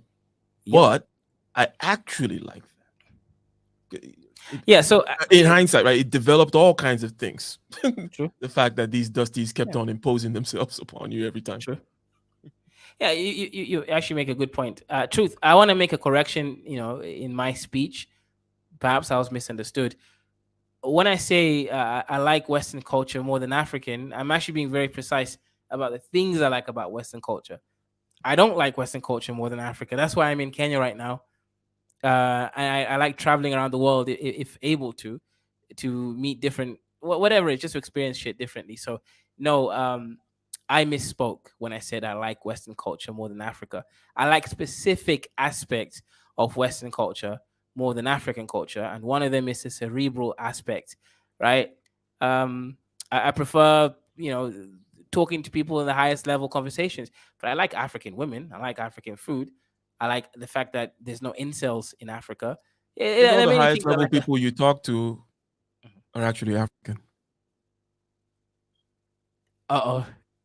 Yeah, exactly. And most of the people I talk to are even African, right? It's just Africans that have explored certain aspects of their minds, right? Africans who have let themselves free from uh, their original cultural sort of, yeah, yeah. So yeah, I don't prefer Western culture to African culture overall. That was me misspeaking. So you're right about that. Zongo says, we fail to study the colonial language at the highest level to help us thrive. I agree with you. I agree with you. Zongo, you make a good point. You know what's funny? In modern day, one of the best things about the West is black culture. Interesting. I mean, I like hip hop. Right? Again, see, I think when I say these things, it is easy for people to kind of see me as a coon, right? Because I am dry in my delivery, and yeah, yeah, it makes sense. Makes sense. Yeah, I like hip hop. I like Black American parts of Black American culture. 100%. I'm not gonna lie. Yeah. Yeah. Okay, so in the whole kind of Hegelian slave master kind of dialectic where the good stuff always comes from the slave side, right? In other words, the slave has to find out a way to make those ribs and other hot parts of the meat good. And he has to find a way to be merry and happy, even though all the woes of life. So he makes blues music and jazz and has a good time, has Oh interesting yeah, ways of dancing, all that oxtail kind of good stew. stuff, Yeah. oxtail, all that kind of good stuff, right? I think that even amongst all the various kind of cultures of maybe within this oppressed dynamic, amongst all the oppressed people, I think that the Mhm. African variant, the African beat, the African drums, the African whatever, whether it's in Brazil or in the Caribbean or in Africa itself, amongst these people, I still is still the best. I don't want to listen to no Native American, hey, or no Aborigine, fucking whatever the hell they're doing. Right? Yeah,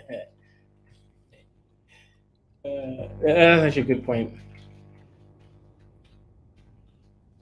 Yeah, actually, it's kind of interesting. I've had those sort of comments made before. Oh, poor people make great cultural additions or music or things like that, and it's interesting. People always say these things in a very dry way, sort of missing the real, deeper proposition that's going on. It's people that have adversity can find creative ways to um, that richer people can't, right? In the process, do the same thing, and it's an addition on a missing sort of framing that they can add.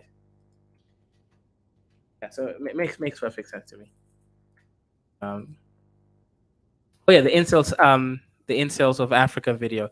I'll have to do a stream on that, rude boy. Right? It'll have to be titled something to do with polygamy, monogamy, and incels of Africa. Right? It's like, yeah, it is an interesting video. I think we've talked about like polygamy before, right? But if you look at Jordan Peterson's the reason I'm mentioning him, whatever. But Jordan Peterson has mentioned this before, right? It's like, okay, we have like way, way, way more female ancestors than male ancestors, right? And there's biological, but realities why this is the case, but the sociological reasons why this is the case, it's kind of interesting. So there's this video on incels of Africa whereby um, it's just explaining actually all these incels in Africa, the reasons why there's so much wars, like Boko Haram, South Sudan, and all that stuff. These are men who can't get women, and they've got no jobs and nothing to do, so they just get riled up into all these crazy wars and shit because all the rich men have taken all the women for themselves. Sounds like a good video. Yeah, you should hit that one up for sure. the the incel phenomenon, partially economic, especially in the West. It's partially economic for sure. Women rise up, and men haven't risen up as much. Even if they keep up with women, they have to be more than women in order to, be sexually viable. um, Yeah. and yeah, so and it's dusty, and you can't afford a house, and what's the point? Yep. You sit in your parents' basement and eat Cheetos, play FIFA, and P Hub. Yep. Yep. Exactly.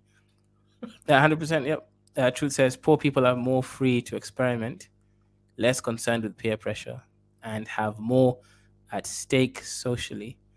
It's their only true value. Okay. Everybody says, yeah, genetic studies show humans have more diversity on the maternal side than paternal side. Yep, yep.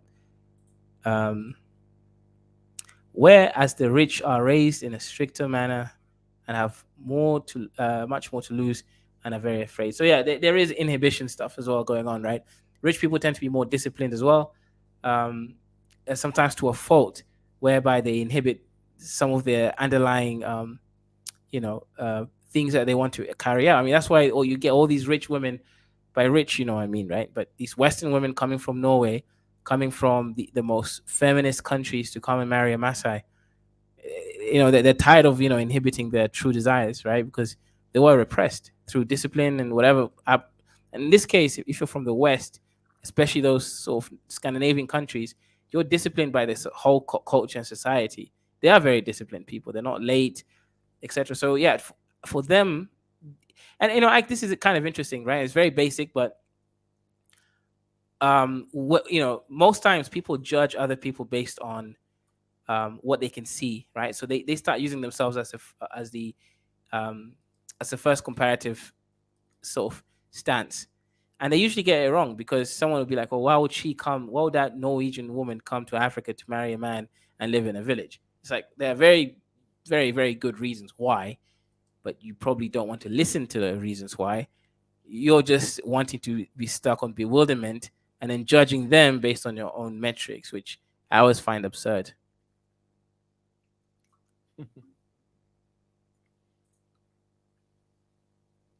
Truth says a good example is found in introverted people or people who resist poor social peer pressures. Okay, can't really disagree with that. Ike describing my life. What was the incel over there? Is that Aries? That's Aries who said that, huh? Yeah. I Because mean, everyone. I didn't want to say the obvious. I didn't want to say after I said the Cheetos and the P Hub, I was going to be like, or you could just be Ari Rude Boy. I didn't say it, but he got it. You know what? Well, good Yeah, job, Ari he Rude got Boy. it. You No, but he know, knows himself, right? He's on there on you're a real edge hentai. lord. He goes and watches hentai. Probably watch Bokino Pico. This Oh is a yeah, real, it's the one where what. the monster is not even. The monster comes out from some vortex, and you don't even see the whole monster. It's just Yeah. the various appendages doing the thing. And then the monster goes back in time, rapes and impregnates him slash herself, because it turns out to it's a transgender, it's a hermaphrodite, and then creates himself, and the daughter gets kidnapped. It actually turns out to be him, but before it becomes a him, and then it's like a whole paradox. That's the kind of stuff that I'm sure everyone is going to be watching.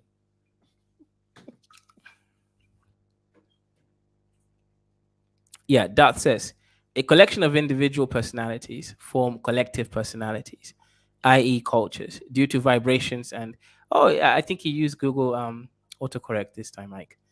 It's reading well. Due to vibration and resonance they each emit. This is also displayed in language and patterns. Yeah, how much would you bet that he used some kind of autocorrect on this one? I mean, definitely, right? We know he can't speak English, so yeah, I don't disagree, Darth. Africans in their own thinking would have a different approach to solving issues due to the difference in thought or expression. That is why it's said to be able to speak multiple languages is a good thing. You probably shouldn't have put a comma there, but anyways, because one has inculcated multiple ways of expression. Yeah, I mean, I get it, right? But look, if you compare the when I speak Kiswahili versus English, it's not that my Kiswahili expressions are different. It's just that they're less than. Maybe because I'm missing the innuendos, right? You guys are talking about, but fine. So I admit to that. But generally speaking, my Kiswahili is it's a lower resolution sort of version to English. But anyways, we got Zongo. Zongo, what's your thoughts on the discussion so far? Where do you want to come for us? What sort of questions, additions, or intrigues you have? No, I just want to stay back and just um and listen. But I just wanted to have I have a quick question though. What was the conclusion of this topic? Because I kind of like went out of like the conversation a little bit. I kind of Mhm. missed out. Okay, I think maybe Ike is better at sort of answering that than me. So, with regards to the question on the topic, will Africa such and such? The answer is yes. And it's because of the nature of postmodernism in the sense that it has a lot to do with language. And insofar as these two cultures have interacted and they're not even sharing a language, this stuff will happen. However, there will be other aspects of the African culture which will remain. And we kind of describe those a little bit more, being in the sensing and feeling areas, for example, such as the principle of harm, the harm principle. An African is less likely to judge things, or is more likely to judge things based on consequences and real time, real right in front of me consequences, as opposed to abstract notions of wrong, if you will. But yes, Africa is gay. If that. Good, good, good, good. I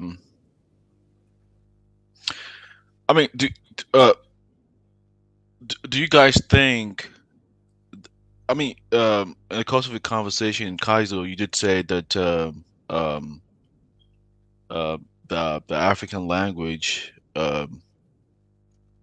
wasn't like it's not competing with the the Western language which we're introduced to, and then even you did also say that um, I think we are not receptive to change, right, Kaizo? Do you think like all Yeah. Africans are like that, or it just depends because they are found within the they were born in Africa, their immediate environment, it's kind of mediocre, so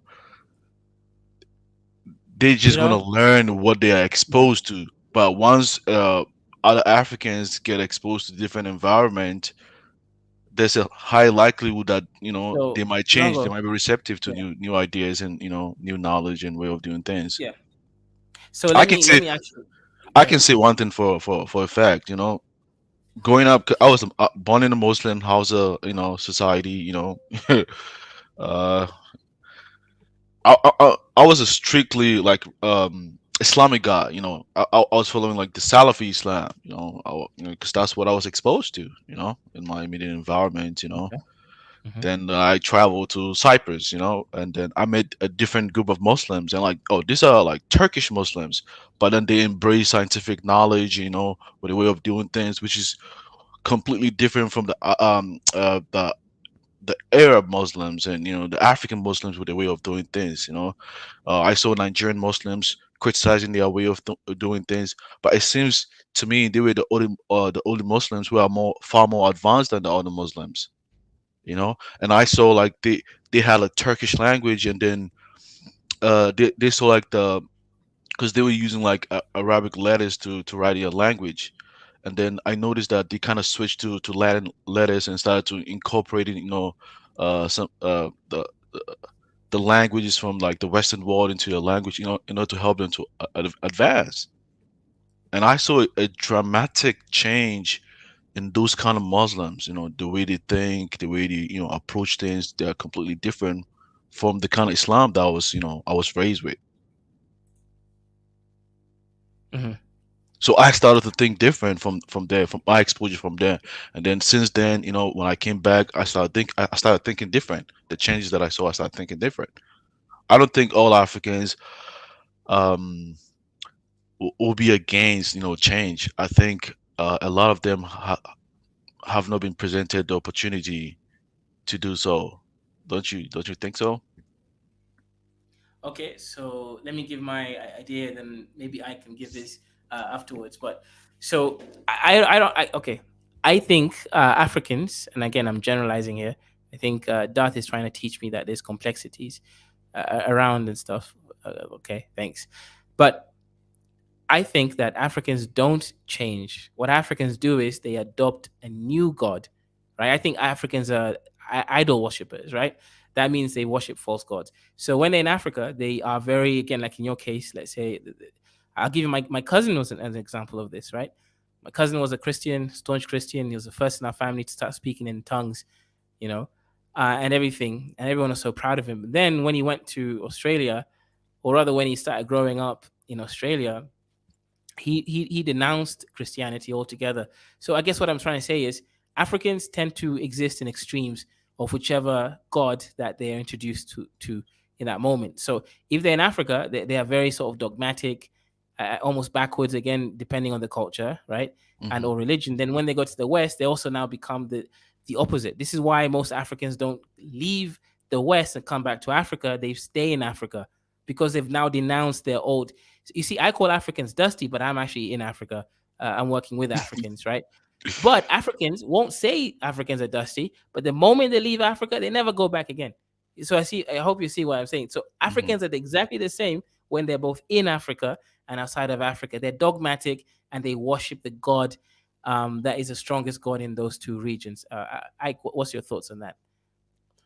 Okay, so I'm gonna just make some points to buttress the point that he is making, which is a you have this population and it has certain characteristics, right? So you have, let's say, Africa, and they're a distinct population that developed over time, separate from other populations. So it's like, okay, we talk about Africans in Africa and the geography right there. Okay, cool. And then in en masse, you have this different characteristic. I don't know what it is, whether it's IQ or receptiveness to change, whatever it is, advancement, and you see that this other culture has, it's different. So then you as an individual, you go and you change. And then Kaiser would say, you're just worshiping a new god now. um but this is true, but it doesn't. What are you going to transplant all of Africans? In other words, yes, for an individual there are some, and I would grant you, sir, that, or I would say, not grant, I would say that not all Africans actually will change Yeah. or see things with what you saw. They might see something that appeals more to their stomach, for example, as opposed to their head. It might just be like, oh well, I can get money and food here, or something like that, right? Um, you know how people vary. So I'm not saying anything extreme in that regard there. So there'll be a Yeah. gradation, but generally speaking, that population is not just gonna flip and become another population at the end of the day, right? And also, like, I heard you guys saying that some cultures have high IQ. Is like, do you guys like determine that based on like the language that they speak? Because if you observe, like, in West Africa, for instance, uh, the cultures that were more exposed to the colonial, culture and way of speaking, they are the ones that tend to thrive more in their societies and in the country of the colonial, societies. Example like Ghana, for instance, the Ashantis, you know when the British left, they give the power to them. They have access to everything. They are the ones, they had the education. And you come to Western societies, they are the ones that tend to be advancing. um, Similarly, if you go to Nigeria, people like the Yorubas and the Igbos, you tend to see a similar trend because they are more closer to the coastal areas, and the ones who had access to the culture of the colonial masters, and they tend to thrive in their societies more than the other Africans who are more, you know, away from the coastal areas, like northern areas and stuff like that. Do you think you do you think it is fair to judge maybe the IQ of the ones in the coastal areas from the northern areas, uh, uh, as far as, like, the exposure to knowledge from their colonial masters, or you think if those same Africans that are in the northern areas, they were raised in the similar setting like their the southern counterparts or the ones from Europe, it would be fair to probably judge them equally from that regard, if I make sense to you guys. And let's Well, say a kid you from you, you make sense to me. You're a Hausa apologist. Well, I'm just no kidding a little no bit. no no no not Well, necessarily, no, not necessarily. Trust me. I was raised in Ghana. I'm a Hausa guy, right? But there's a lot. Even the Hausa people that I met from northern Nigeria, I really view them as like very extreme, even when it regards to the religion that we are all practicing. I wasn't that extreme like that. I was receptive to change. I wasn't thinking like that. Um, and then also like even in Ghana, the northern Ghana, there are no Hausa people too.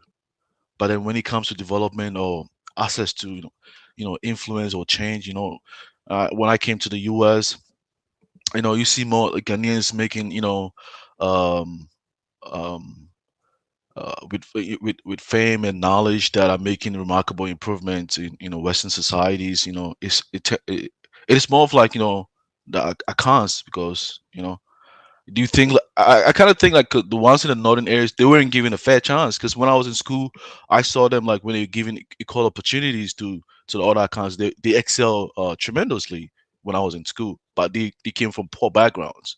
They just never had equal opportunities compared to the accounts who uh, are the yeah, ones I agree with in you. place I of think that opportunity. if this individual is taken out and raised somewhere else, I think that that's gonna they're going to absorb Mhm. from the environment and maximize their innate potential. And because there's a huge part of even if you complicate it a little bit more, there's a huge part of this quote unquote IQ thing, which is quote unquote nurture, right? Which is about nutrition and then obviously environment and other things, and a focus, let's say, on this kind of symbolic knowledge and whatnot, right? Um, yeah, so I agree with you. Now, the thing about it is like, well, let's not. I'll be speculating a little bit, but if we then go to like, let's say, the Ashkenazi Jews or something like that, or just Jewish peoples in general, Hmm. then the thing is, if you've been doing this book stuff, which will be the hypothesis here, that these guys have always been about the book, right? Yeah, This yeah, Torah thing, and it's not just the book, but it's also because they're actually, and I don't know if you know about the Jewish religion, such as it is. The Torah is not some kind of infallible book. It's not like the Quran, right? um, and it is even not like the Bible. So if the Quran is like the gold standard of word of God, you read it the way it's supposed to be, and that's it. And then you have like the Bible underneath, which interpretation. Different people wrote it. It was aggregated. People chose what books to put in and whatnot. And then you get down to the Torah, which is basically a collection. You have the Book of Moses, and then you have a collection of arguments between all these different rabbis. Some stuff going on in Babylon, some stuff going on in the Ashkenazi side of things, and over time, it's not just the book again, but they're arguing about the book, right? And what is correct, blah blah blah. And if you do this over generations and generations, and also because of the sexual selection, whereby the man that knows the book better actually gets the wives and such, and breeds more book people, then there comes a time when yes, you're going to win most of the Nobel prizes and such, and it's going to seem like a unique thing, like these guys are high IQ and such. Just a hypothesis because it's not like I have a. I mean, we can only speculate by looking at yeah, other populations and such. But anyways, yeah. I'm gonna pause here for a quick meeting. I'll be back later. Yeah, I mean, Kaiser, you remember like in the last stream, I was saying that when it comes to finding a partner to get married to, you remember, right? Mhm. A lot of people say, "Oh, you Yeah. gotta go back to Africa," because one thing that I noticed, like if you want your kid to thrive, you gotta find someone who understands the language, Oh yeah. impeccably. I stay in American society. I want my kids to thrive. Even over here, I don't stay with Africans, because the kind of Yeah. conversations they have I don't tend to relate to it now, because I'm in a different Yeah. environment.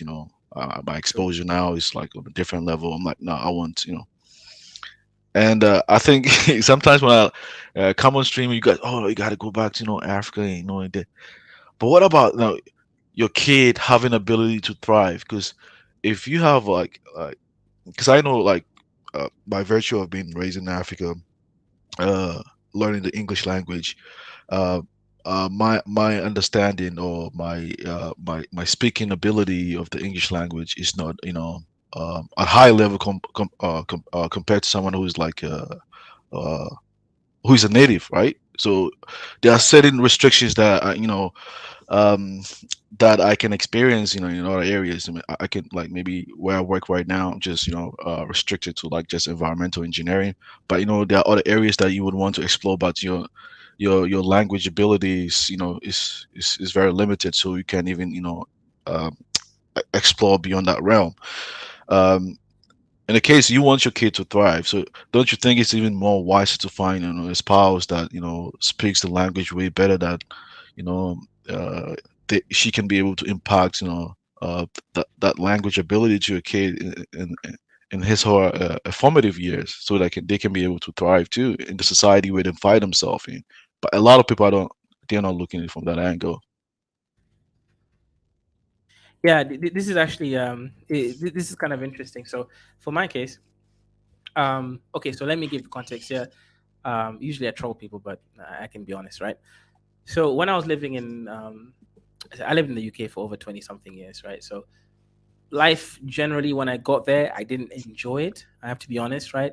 In Kenya, to be honest, I had a better life, right? I had three maids, I had the driver. My family were, states, mayors, and some of them were governors. So life was actually good, right? So when I went to the UK, I downgraded and I never really liked it. Sure, the place looked nice in terms of like development and everything, but culturally, I never really. It's kind of interesting. I because I mentioned that Africans don't really change. I think I'm one of these Africans because when I got to the UK, I never lost my culture, right? I didn't never lost my language. Now I got siblings. I got at least two siblings from the same parents, and they can. One of them, the older one, right? He's older than me. He can kind of speak. Oh, sorry, understand Kiswahili. My little sister, I don't even think she really gets it, right? She can't speak it. So I guess what I'm trying to say is I actually maintained a lot of my African culture when I went to the UK, and even though I went really young. So ultimately, what happened is again looking for a mate and do other stuff as well that were competing sort of conditions. I just thought to myself, man, I can't go around finding a mate from the West. I tried dating a Nigerian girl from the West. I tried many different types of people, but ultimately, I think my spirit was calling me out to go back to Africa, preferably someone from a similar culture. Because also when it comes to Africans, they speak their language a lot. So perhaps let's say if I came to Kenya and I didn't speak Kiswahili or didn't relearn it, this would have been an issue for me because speaking English suffocates Africans. Not just Africans, anyone whose English is not their first or primary language, right? So it helped that I can speak Kiswahili and also the fact that I relearned it to a decent level. So now they can speak their language and I can speak English and we both sort of understand each other well. And generally, if I do get kids, inshallah, if I get kids, I'm gonna give them the best sort of foundation, and then they can decide whatever they want after that. Yeah, yeah, great. That's a great analysis. Yeah, yeah. Great topic. I really, this is the kind of topic that I like to listen to. I mean, growing up even from my community in Zongo, you know, Yeah. I used to when I like to think freely. Even sometimes when I say, "Oh no, this doesn't make sense," I tend to get to be repeat. Oh, are like a believer in God or something like. So I never like I never thrive in my society, right? Right, when it comes to like Yeah. ability to be able to think freely. But I didn't Right. Mhm. at some point in time, even when I was in Turkey, I was even a non-believer in God. But when I came to the African society, the society itself kind of like forced me to to revive my faith and and start practicing the religion, because it's just hard to be to think freely um in society that are that are more nationalist in the Hmm. and their way of doing things, I think you tend to thrive more in Western societies. I mean, Yeah. I don't know, but the other aspect over here is that I know, like, okay, the social way of doing things over here. I know, like, for a fact that this is not who I am. The way they do things, I don't agree with way of doing things, but I do embrace the scientific knowledge that it incorporates into their way of doing things. you know like when they found new knowledge, they incorporate it as part of their culture, of their way of thinking, because that's what I noticed, when I started researching and trying to assess now the origin of Europeans, and how was their civilization like. Were they always like this, or were they just like African societies? And then I realized, oh, there was something like Hmm. industrial revolution. It started, and how come these people Yeah. started all the way in 17 something 1700s, and then we never had our own version of industrial revolution? What happened? Was it the language? Is it the leadership that we had? I don't know. Do you think Ooh. it's the Oh, actually, responsibility? mhm. Go ahead. You actually brought up a really good point that's relevant to the discussion. Language is a big, big, big reason why we didn't industrialize at the time, because we were too much. This by language I meant diversity. So for them, by that time, UK was England, or UK, United Kingdom, was a thing, right? England had gone to colonize Scotland and Wales. Wales, they were trying, but yeah, England had gone to colonize Scotland and Wales, so they had become at least somewhat unified during the 1800s. So, and also they all spoke the same language, so English was permeated all the way into Scotland and Wales. So though, and again, also England itself, right? Because they unified the kingdoms. Um, so they were speaking one formulated language. And here's the thing with the language: think about it. We could not be having this conversation unless we spoke the same language. Whether you call it an AI translating Hausa to Kiswahili, and in real time, that's still us speaking the same language, because the AI is translating it, right? So the point is, Agree. if we didn't speak the same language, it would be so difficult for us to understand each other and to decide on what to do next. Because language comes games, and by games, we can interpret that in very specific ways. For example, Mhm.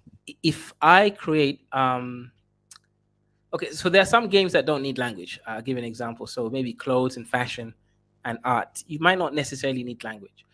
But some games like technology, you definitely need language to communicate things precisely.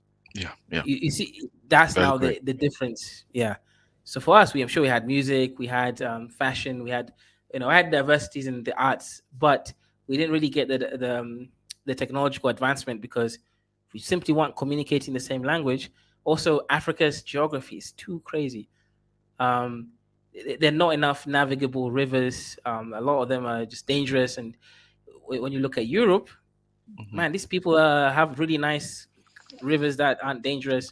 The continent is divided by, it's much easier to navigate. They don't have crazy hills and terrain, so they were lucky in a way, actually, um, compared Yeah, to us. Yeah, I agree. I agree. Even when I read, I don't know if you've read Thomas Sowell's book, Basic red meat. Economics. Basic Oh, okay.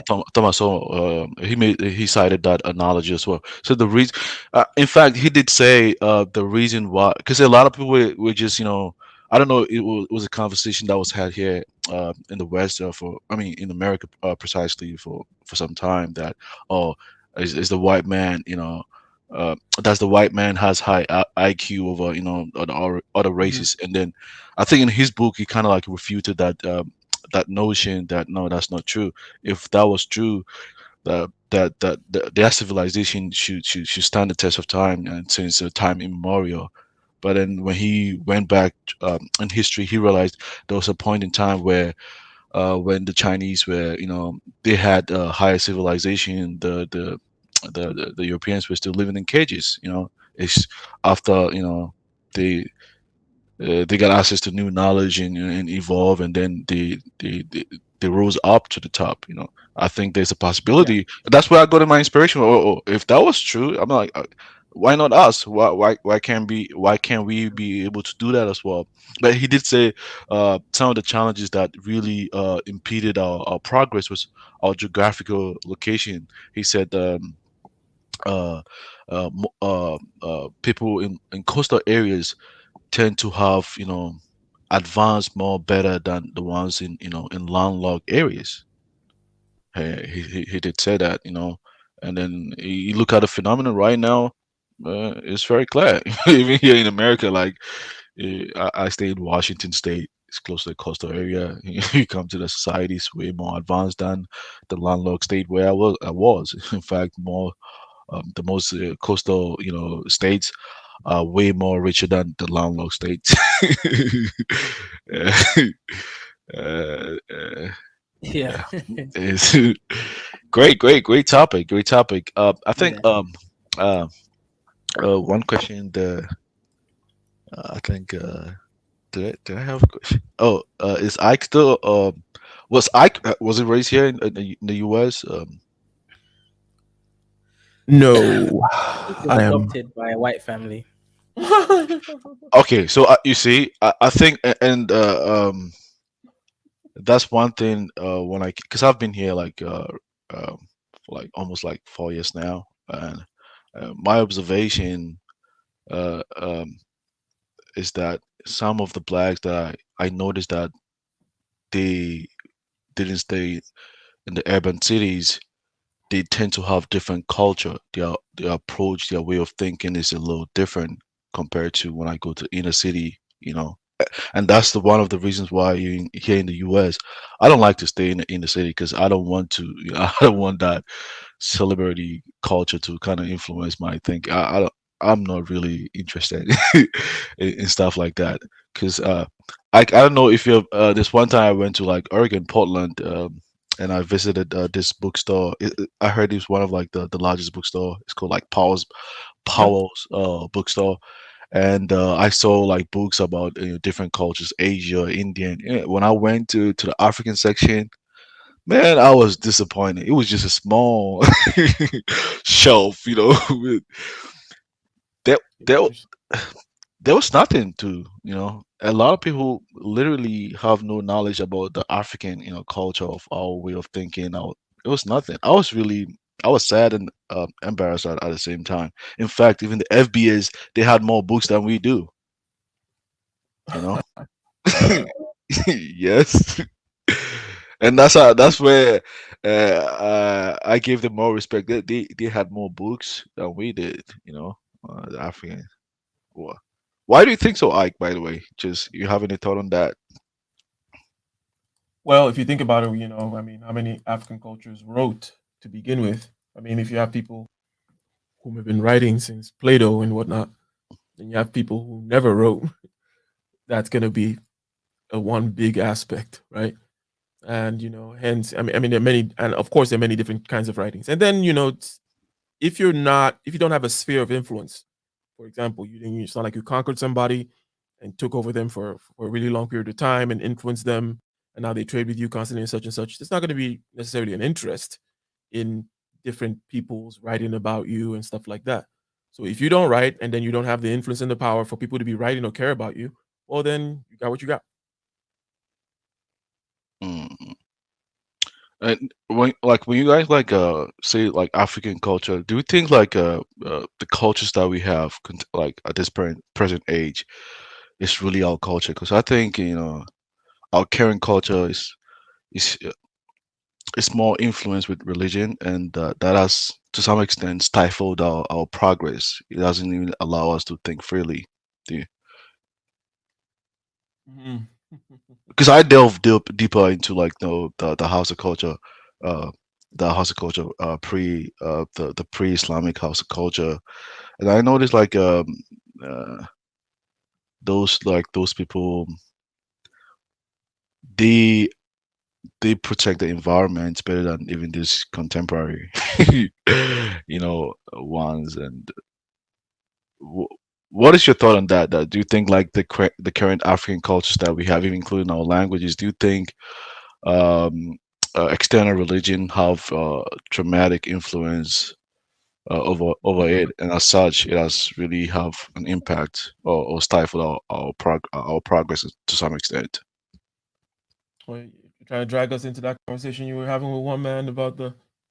Oh, oh, you guys already had that conversation. I don't know. No, no, no. Then you had I'm, that conversation with I'm one very man about religion and is religion good for Africa? Is it bad for Africa? Right. So I, I tend to I think that what Kaiser said earlier is applicable in the sense of what Africans will worship. Right. mhm, So I think yes, they've completely adopted a foreign type of spirit into themselves, and it's incongruent with their spirit. Hence, they find difficulty operating in the real world. Sounds a little spiritual, but I'm just talking about their whole sense of self with regards to the highest question and the highest self, which is God, right? So if you're and in congruence with what man was saying, if you're not, if this native, what is native to your being as a quote unquote African or whatever he meant by that, right? Um, if that is replaced, if the software is replaced by someone else, by something else, and you're going to be at a disadvantage. And it seems that Africans kind of embrace that kind of stuff, kind of in that feminine way which you characterize Africa to be. It kind of take in and such. And there's certain cultures that, so if you take the nomads, for example, in Africa, mhm. nomads in general tend to be, they tend to be the ones that invade. It's almost like viruses, right? They tend to be the ones that invade other cultures and kind of they keep their core and they spread their genetic information and their culture to others. The Jews, another set of nomads, are also an example of this. And then you have some other cultures that are more receptive and accept. I don't think that one is necessarily better than the other. I think that both obviously need each other. And it's just a question of, okay, now that you know that you're this kind of a receptive culture, then you need to be very careful what you bring in to yourself. That just some random thoughts there. Interesting response. Yeah, yeah. This guy's a runaway. No, it's well. Oh, he's probably one way. Yeah, yeah. I remember like even when I wanted to travel. I think I remember this one time even my elder brother wanted to travel to Canada. My mom was, she didn't like, oh, she didn't want him to travel because she felt like, oh, this so and so when he traveled, he embraced a whole different culture over there, and he used to be a staunch, Christian, and when he went there, he's no longer a Christian. And she she believes that, oh, Was she wrong? what? You think she was wrong in not wanting him to travel? Oh, you said I think she Yeah. was wrong. Yeah. Do Uh, you think she was wrong? I mean, she's if she is a believer of her culture, of her, what she perceived to be, the indigenous culture, or she believes in religion, she believes in the year after that someone is going to go to heaven, then she could be right. She could be right. She believes it. If it is really true, then she could be right. But then I don't believe that she has the absolute knowledge to everything. Uh, Her knowledge of the Islamic religion is based on what she was told or what she was taught by her parents or her immediate environment. So the kids, I don't know, for some reason I'm receptive to change, but I've been contemplating if I have a kid, uh, am I am I gonna allow them to just think freely or something? For some reason, I want them to kind of like have their own peculiar identity, like wherever they go, you can tell where they come from or something like that. I don't know. I just don't want to, dilute my identity in this vast, Western society. Do you think it's possible to do so? Now, obviously, you have. Okay, I'm going to speak for myself because in this type in this thing, we have to come down to the individual level because I'm going to talk about it from the individual kids, right? Hmm. So you have the individual kids and the individual parents and their ability to discern the differences between their kids, right? So there is a kid that's going to do what they're going to do anyways, and you need to know leave that kid alone. if you have a kid like Kaizo, if I had a kid like Kaizo, I would recognize that very quickly, right? And I am going to encourage as much as possible all kinds of variety of experiences and such, right? And Mhm. they're free to kind of explore and choose, and they'll also be able to, because these people will be able to disaggregate things. In other words, break things down. In other words, for example, take an aspect of aesthetics that they like, let's say with the house of culture, but maybe they don't like a certain aspect of the house of culture that have to do with certain norms and obligations put upon them by family, for example. And they'll be like, okay, I don't like that part, okay, but I prefer the aesthetics. Okay, I'll take this food over here, but when it comes to the thought, I'm gonna go deep into maybe some more of the spiritual Salafism type Islam, but I'm gonna reject certain other parts of it, blah blah blah. So that kind of child, yeah, they're gonna do what they're gonna do anyways, and if you fight them, you're just kind of creating resentment, eventually. Yeah, And that's again, I'm speaking for myself. that's So that's who I am today. yeah, and I think that the same if you so how do you then treat all these different children differently? It's like, no, mentioned, I said that there'll be a variety of experiences, but there will be some kids that will cling to what is most accepted by the people they see around them most of the time, right? Like, okay, I'm a house man, my family's I grew up here, and I have this name, and so I'm not gonna explore too far. I'm not gonna be reading too deep into that particular book that Kaizo reads, right? Even though the book is in the house, right? That book is in the house for any kid to pick up. Kaizo will pick it up. Someone else will not pick it up, right? So if that makes sense, you want to make it as even as possible, recognizing the differences in your children, even though 100% I prefer the freedom one, right? Um, and I think that for the most part, my parents also did something similar. Maybe not so much in the religion part, but that people learn their religions, right? But when it comes to take, for example, I mean, there are some parents who even literally encourage the kids to study something or to pick a particular profession. That I just think is insane, right? Like, No, come on. yeah, yeah, So, if that makes sense, that'd be my answer. It's going to be an yeah, individual thing, depending on the yeah, discernment of you as a parent, and then the differences between your kids. But you want to keep it as even as possible. Make most things available. Some will choose, and some will not. yeah, yeah. You're right. I mean, another question that I have: someone who was raised in by a white family, probably stayed in the suburban area, exposed to more white people, white culture. Uh, Kaiser, is that Kaiser was just lying about that. I wasn't. oh, okay. I was gonna say like, how then do you find yourself over here, like in these spaces? Because what I observe, like generally people tend to like um, engage in spaces that that identify, I mean, with them, like especially like coming from like the same culture, from the same continent, pretty much like I listen to like Jordan Peterson. I like politics or world, um, world politics, but I don't really engage in on YouTube, engage in like on streams about American white people. I don't, it's something that I just don't do. Even a friend of mine that I know who's South Korean too. His parent like kind of brought me over here. He was raised over here. I mean, he understands the American culture because by virtue of being raised over here. But then, sometimes he tends to watch his Korean traditional movies, and stuff like that. Similarly, someone like me too, like even though like I work, with white people, but then a lot of the stuff that they do, I just don't, I'm just not used to that, like going hiking and stuff like that. It's not just really my thing. I just like something else. And as such, I do come to on YouTube to listen to conversation that could add some value to uh Got it. my knowledge. Um, I'm more of that Kaizo kid that I described. My ending up here is more of a long, convoluted story because I kind of I'm everywhere, right? So I just happen to be here as well. Oh, okay. Okay, great, great, great.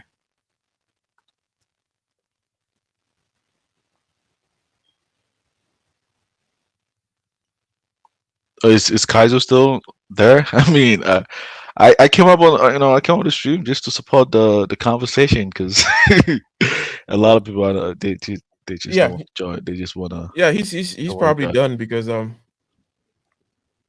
40 minutes ago he was saying he was going to end the stream,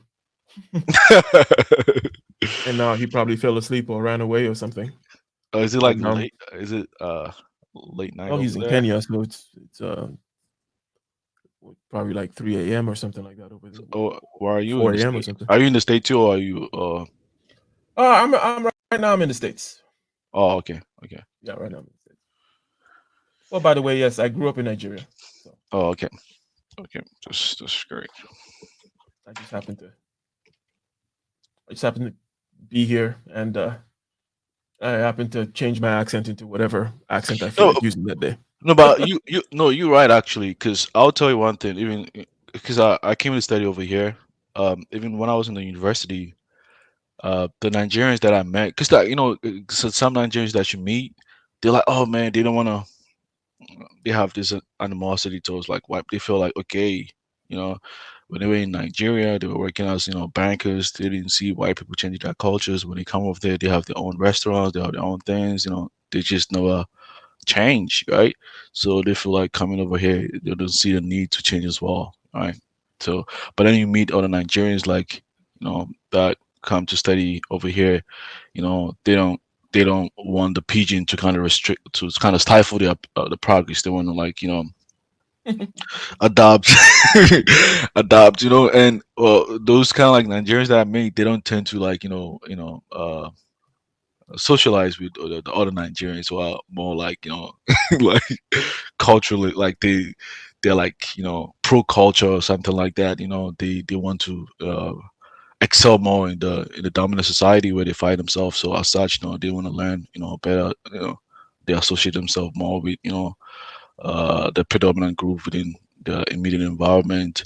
What is your thought on that? Because it's something that I personally believe that wherever you find yourself, if you want to excel in the predominant society, you have to give up something, especially to excel.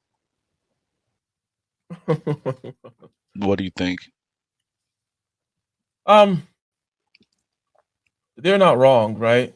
I think that you're just what you're seeing and judging is the way they do it, and they're limited, is what I would kind of describe it as. They have a kind of a limited frame. It's almost like you can have a book with many pages, or you can have a book with only 2 pages.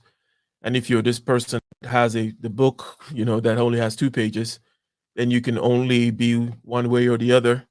And if Mhm. you're going to adopt certain things that make it work for you, then you're going to need to give up everything else because you just don't have that many pages. You're not that sophisticated or nuanced and such. This is just the fact that different people are different that way, right? And then you see it, and it kind of looks aesthetically displeasing. It kind of looks wrong. It does. You're like, who's this guy pretending to be someone else, right? But on the other hand, you could have other people who are able to, as I mentioned again, because the ability is to be able to partition. I'm going to take, as I mentioned earlier, the aesthetics of this. I'm going to take the particular modes of thinking of that other aspect. I'm going to take my way of expressing myself from this other place, and so on and so forth. I'll mix and match them depending on how I would like to succeed. Point being, both individuals do want to succeed. Some are just limited than others, right? Mm-hmm. Okay, I mean, I get what you're saying, but I mean, for me, like, cause I mean, it kind of depends too. Maybe some of them they have like extended families over here, so if anything should happen, they can probably lean onto their shoulders. I mean, for someone like me who never had anybody over here when I came here, I didn't rely on the Africans over here because I feel like if the person is at level A, he only knows to his level A. He can't teach you beyond that. In order to excel to maybe level Z, you have to, go beyond level A to interact with people from C, D up to Z in order to get to that level, right? And that's basically what I did. What I do, I interact with more people from here and stuff like that. Have access. I pretty much like learn quickly, and then after college, it didn't take me a long time to get a job. And then boom. Mm-hmm. Makes sense. Makes sense. But yeah, I mean, you're gonna stacking up talents or like stacking up um, abilities and being able to take from different aspects is key. Is a key to success, right? You take President Obama for example. Hmm. He's just an example. Obama is a person who is not the top 0.01% in anything. Maybe, let's just say in anything. But he's like top 1% in many things, maybe top 10% in many things. He's not necessarily the best speaker, the best writer, the best constitutional law person, or anything like that. But people like that, what they do is they stack different things, right? And that again has to do with the ability to be able to shop around, to take from level A to level Z. And you can find yourself at the highest levels if you're able to stack, as opposed to just striving to be the 0.001% in one thing, right? So being able to stack talents and the compounding effects that that has over time is key. Good, great observation. Great observation on that. So where are you? Are you in Washington State. Washington State. Washington State? Yeah, Where, talking. Yeah, I'm where are always you? Where are you? I'm all over the West Coast. I'm always in Oregon, Washington, or California. Oh, okay, okay, okay. Yeah. Well, I've been in like I was in the Midwest. I just I came here like no longer. I've been here like relative like a year now. I'm not. Yeah, I'm How still do you like like it? learning. Yeah, I like the. It's a beautiful place. The geographical location, amazing. Scenery over here. I love it. Great people. I mean, they gave me opportunity over here. I like, they're receptive to me and my culture, or who I am as a person. I mean, so far so good. I mean, the people that I've met so far, they're impeccable. Like they teach me the culture, so I don't find any challenges trying to, um, to to to kind of like progress within the environment, successfully, if I can say. And how was it in the Midwest? I mean, it was pretty much I went to college over. It was they were great too, but I noticed like I was in Raleigh where I went to college. Then I had an internship in Springfield.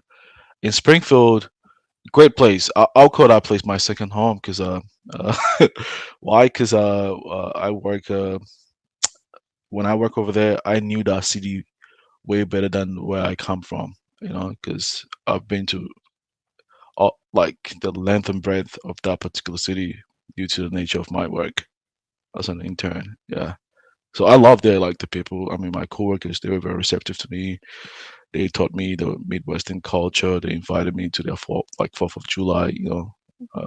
The Midwestern culture was pretty much gun culture, shooting range and stuff like that. But it was a great experience over there. I never had no issues. What do you think about? Do you own a gun? Did you ever get a license? What's going on with that? I don't own a gun, but I don't own a gun. I don't, I don't own a gun, but I mean, a lot of people told me you don't need to own a gun if you stay in a better area. I've never stayed. I've never liked the um the major cities in America. I've been to Chicago. I've been to St. Louis. Even Seattle, Portland. I just never like it. I don't know for some reason. I just it's just too much. You have to, you got to be careful of your car. It's not stolen and stuff like. I don't know for some reason. It's just something that I'm just not receptive. And one thing that I noticed too, you tend to see a lot more black people in major cities compared to like maybe the suburban areas and remote areas in the U.S. Regardless of where you find yourself. I don't know why when you can stay. Have you been Yeah, here that long? Do you know the reason for that phenomenon or something like that? Even the well, migrant, there even the was a there was migrant, a even the there was a great migrant themselves, migration. Pardon me. even our African migrant, they tend to stay more in urban cities too. Okay, so there are a couple of things going on, right? If you're talking about the African American population, there were various kind of migrations from the south, right, to the north. And if you're going to be migrating from the south to the north, and especially for economic slash other kind of more freedom, quote unquote freedom related reasons. You're going to be going to places that have the most economic opportunities. There's a lot of people going to Chicago, working at these the stockyards and the industrial areas, right? Which tends to be where, back in the day at least, where population is concentrated, and that's you have these cities, right? And same thing for the migrants. If you're going to be migrating for economic opportunity, there's more of it in in the big cities. That's just one aspect, right? But there are other things that have to do with that as well. You know, Also depending on where the white people run to and where they run back to gentrify and whatnot. Right? Tends to go in waves as well. But yeah, that's at least a couple of aspects of it. Okay. But Damn. yeah, So so I what is your view on the? Okay, go ahead. Go ahead. no, I just want to ask you more about your experience of Uh, okay. perhaps, let's say, the political landscape, therefore, in the Midwest versus over here. Um, the the difference in the culture. You talked about guns and different things over there in the Midwest. So what's going on over with you in Washington? You guys are just wearing rain jackets and drinking coffee. Yeah. I mean, when I was coming, a lot of people told me the same thing. Oh, you got to, it rains a lot over here in Washington State. But I mean, being here like for a year now, I don't wear like rain jacket. I'm pretty much used to it. It doesn't rain like the kind of rain that I'm used to when I was in Ghana. It's not the same. It doesn't rain like cats and dog. It's I would consider that to be drizzling. So I don't mind just wearing my regular clothes through the rain, like out of my door to my car. Yeah, I don't wear no jacket. I'm pretty much used to that. It's just drizzling. So it was colder where you came from than Seattle, right? In the Midwest where you were, Yeah, it gets colder, right? Okay. yeah, you get cold. Yeah, Well, you okay. get So cold. you're good. It's cool. I mean, even in Cyprus where I stay, it's cool. It snows over there too. So I'm pretty much I was exposed to like the cold climate Hmm. as well.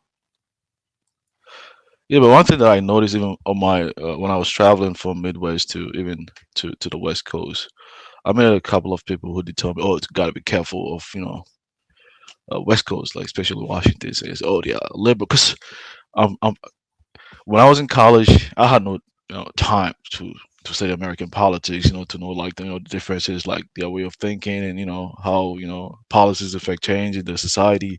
I never had time. I was just trying to like pass and get a job first before I can start thinking of something else, right? So I met a couple of people along the way. This, oh, you got to be careful of Midwest. These people are pro-liberal and stuff like that, and this and that. you know, Why do you think people from states like Montana, maybe Missouri, uh, are not receptive to like the liberal like states in the U.S.? The same reason your mom told your brother not to go somewhere. No, about you mean my mom? I forget. Was it your mom that told your brother not to go, or was it your aunt or something? It was my mom. Yeah, yeah. It's the same reason. If you uh, understand, yeah. yeah, So you. I'm sure you've thought about that. So it's the same reason. But why would she tell me? Because I'm not from the U.S. though. Like, why would they want to tell me that? Because they are different. You got to be careful of the people over there. I'm like, why? Oh yeah, because even more so, they wanna, if somebody's gonna, people like to indoctrinate and inseminate other people.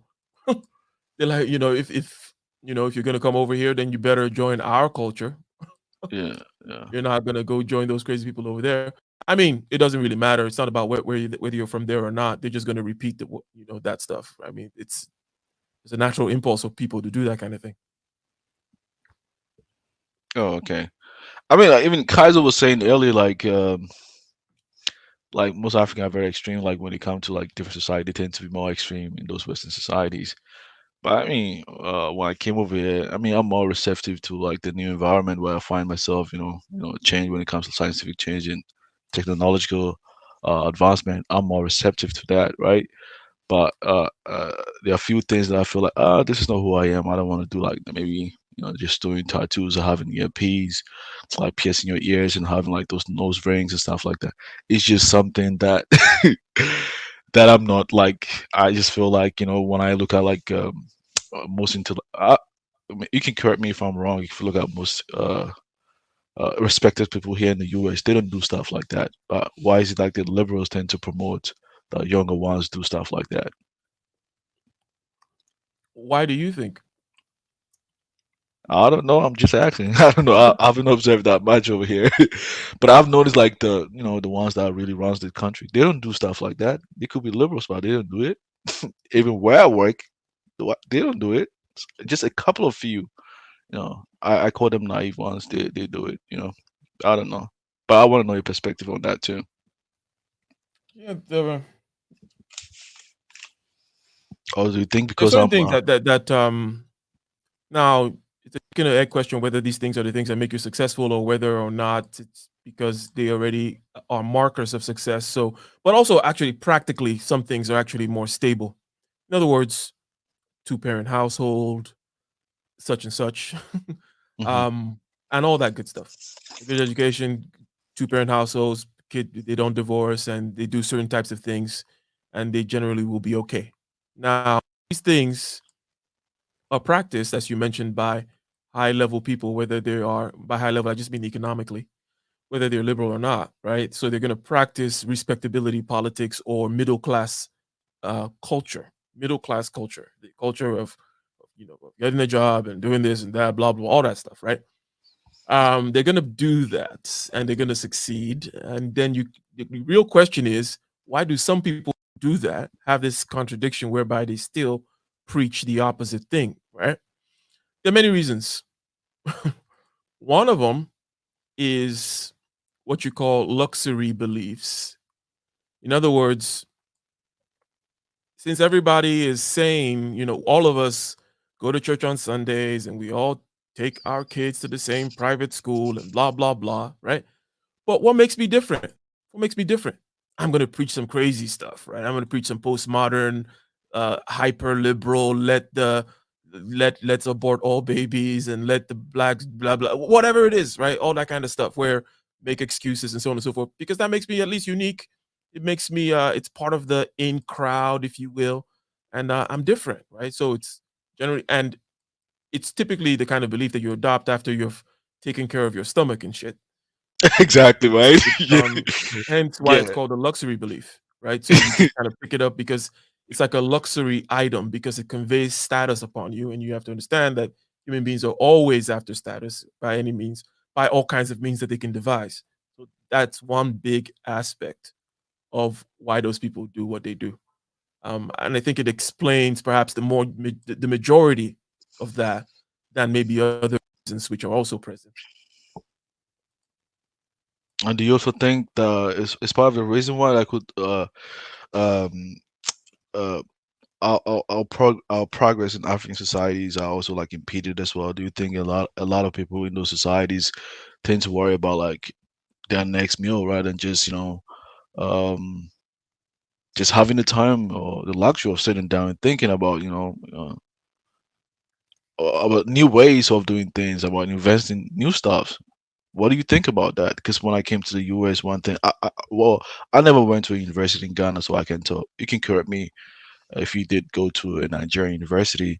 Because one thing that I noticed, a lot of like the alumni in American universities, like when they go and they become successful in the real world, they tend to, donate huge sums of money to the universities, and then, they use some of the money to embark on research. They give like, stipend to students, and they have, the luxury of having the comfort, time to pursue a research on certain topic, in order to find bring new findings that could impact humanity, right? Unlike in African society, I've never seen that. Is it something? Is it true? Do you or I could be wrong? I don't know if you went to a Nigerian university. Even some Ghanaian university that I know, I've heard it's Western societies that provide funding to them. And Why? there's a lot of Why? copying and there's a lot of learning by rote and repeating things, and they might excel as technicians, right? Uh-huh. Um, and for example, also might even excel in medicine, which is just another technician type work.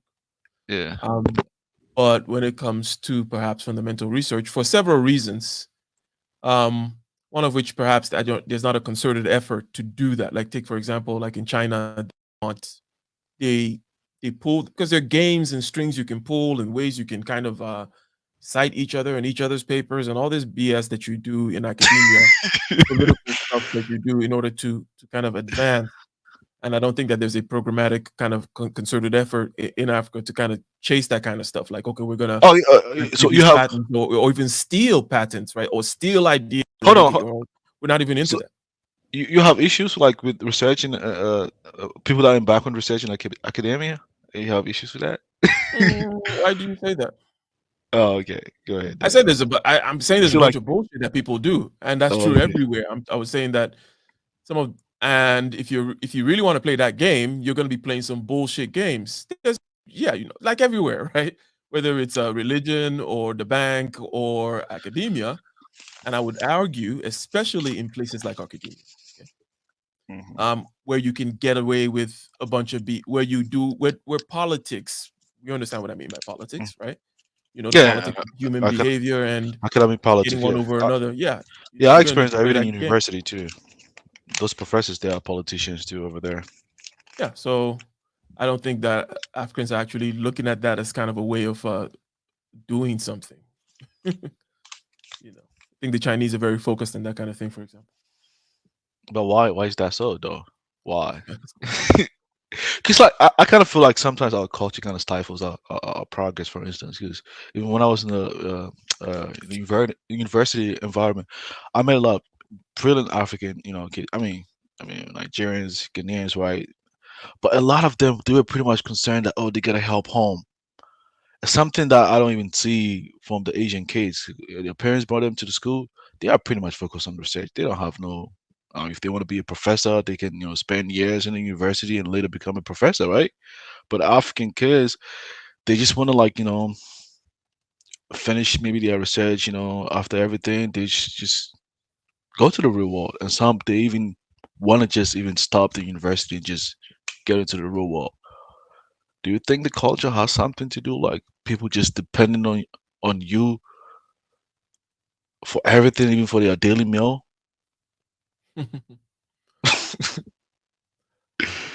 Yeah, because no, I. I think that you see, the thing is, when we speak one truth, Mhm.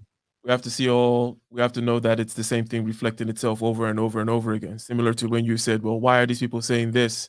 And I said, "It's the same reason your mom said that." So Yeah. all the things that we've said regarding the African focus, exemplified by the fact that not creating this kind of symbolic language and stuff, and getting into the scientific thing and abstracting the world, breaking the world into parameters, abstractions, such that you can communicate across distances and blah blah blah. Those are all part one and the same thing. There's no need to ask over and over again why the light is blue in this room and in blue in this room. It's also blue in this room. It's like, well, because there's a blue light outside Yeah. everywhere. And so Yeah. it's that same kind of African spirit. Now, some people say, well, then give me some more fundamental uh, theories as to why this particular population develops this way. I think it was Darth that mentioned something about the populations. He said something about the South where there's sun, or places where there's sun and people are bubbly and such. So you could think of like South, the South Mediterranean, Italy and such versus Germany, right? Mhm. So Africa is more like an Italy, a place where there's abundance, a place where the climate is not harsh, and so on and so forth. You're not going to be forced into abstracting, thinking about the future, making hay when the sun shines, and thinking that way. Because if you don't, in Germany or in places like that where it's cold and things are harsh, and you don't just have food and game all the time, if you're not thinking like that, you're gonna die. So if you survive, that means you definitely were developing that whole culture of thinking that way. Meanwhile, Mm. the dusty Italians and the dusty Africans, they have fruit and whatever all the time, and it's warm and it's great, and they can do whatever they want, and things don't have to be super structured. And they don't have to get into this abstract projection into the future, which then drives you to do all kinds of other abstractions. But So what about it's one and the same answer. Southern Texas though? Some so like southern states though that have like hotter climate over there compared to like No, no. At this point now, we're talking about the like back in development of time. populations Okay, over oh, thousands of years where units. they Oh, came okay, from, right? okay, So okay. it's not a recent, oh, the southern states have a because no, no, no. It's Okay. talking about people Okay. developed in a particular region of the world versus another. Yeah, but even like I watched it even a documentary because I mean some of like this like even the Ashantis where I come from. I watched a documentary and it seems like a BBC documentary about the Ashanti empires, and it seems like the knowledge they have about their tribe could even date back to 300 years ago or 400 years ago. Like where they came from, I don't know. It's just you don't know whether it's just people It's just hard make to stories. verify. It's hard to verify, but obviously they have the songs and stories and all that kind of stuff, the oral tradition, right? Hmm. But could the oral tradition be believed though, especially when It's hard Europeans to came to? verify. That's the thing. It's can't really cross reference, and how oral stuff gets. But the thing about it is, that's not really why those stories are there. Hmm. In other words, the stories are not there for accuracy. Yes, if you're going there to find accuracy, like going to Genesis to find the accurate creation of the earth, you're not. That's not what Genesis is talking about. You know, after all, Yeah, I mean, how the sun or something was created on the third day, right? I forget. I don't know. I'm not a Christian. I you, have you, no knowledge you- of you're the not, Bible. but it's the same with whether you're Christian or Muslim, right? No, That, that we don't have the story like you don't have the when was it? creation of the earth story. Yeah, no. Oh, okay, interesting. Okay, so Like the first day the God built. No, we don't have something like that in the okay, Quran. so the funny thing about obviously the sun being created on the third day is what the hell are you talking about day before the sun, right? And it's like on the third day. So if you're going in there looking for well, the first day, the second day, third day, obviously that's not what that's about. It's so the same way these stories about where quote unquote our people came from and such. They're supposed to do. They're doing a different work than giving you accurate stuff. That's not what even they're not even really interested in that. It's about an identity, a certain type of reasons and something that will give you cohesion and perhaps especially if they have characters and more from the logical bent, then it's about good and evil and the type of people that we are as opposed to those other type of people, right? Yeah, you're right. You're right. I mean, before like the Europeans came, do you think Africans they had a way of writing? I mean, West Africans, I mean, from the Yoruba culture. I suppose you come from the Yoruba culture, if I'm not mistaken. Do Close you have enough. do you have like I mean, which culture do you come from? I'm pretty much They do. I'm pretty much a little versed with the Nigerian culture. I met a lot of them when I was in Cyprus. I'm a little versed. I'm not a Hausa apologist, by the way. You said I'm a Hausa apologist. Well, I was pulling your legs a little bit, but you were like, oh, Yeah. we're in the north, so you can't judge us. No, no, We no. don't have I heard access to the sea. no. I heard that from Thomas Sowell, and it was not just Africa, even here in the U.S., right? People in coastal areas tend to thrive more than the ones in the landlocked areas. It's You just the see, reality.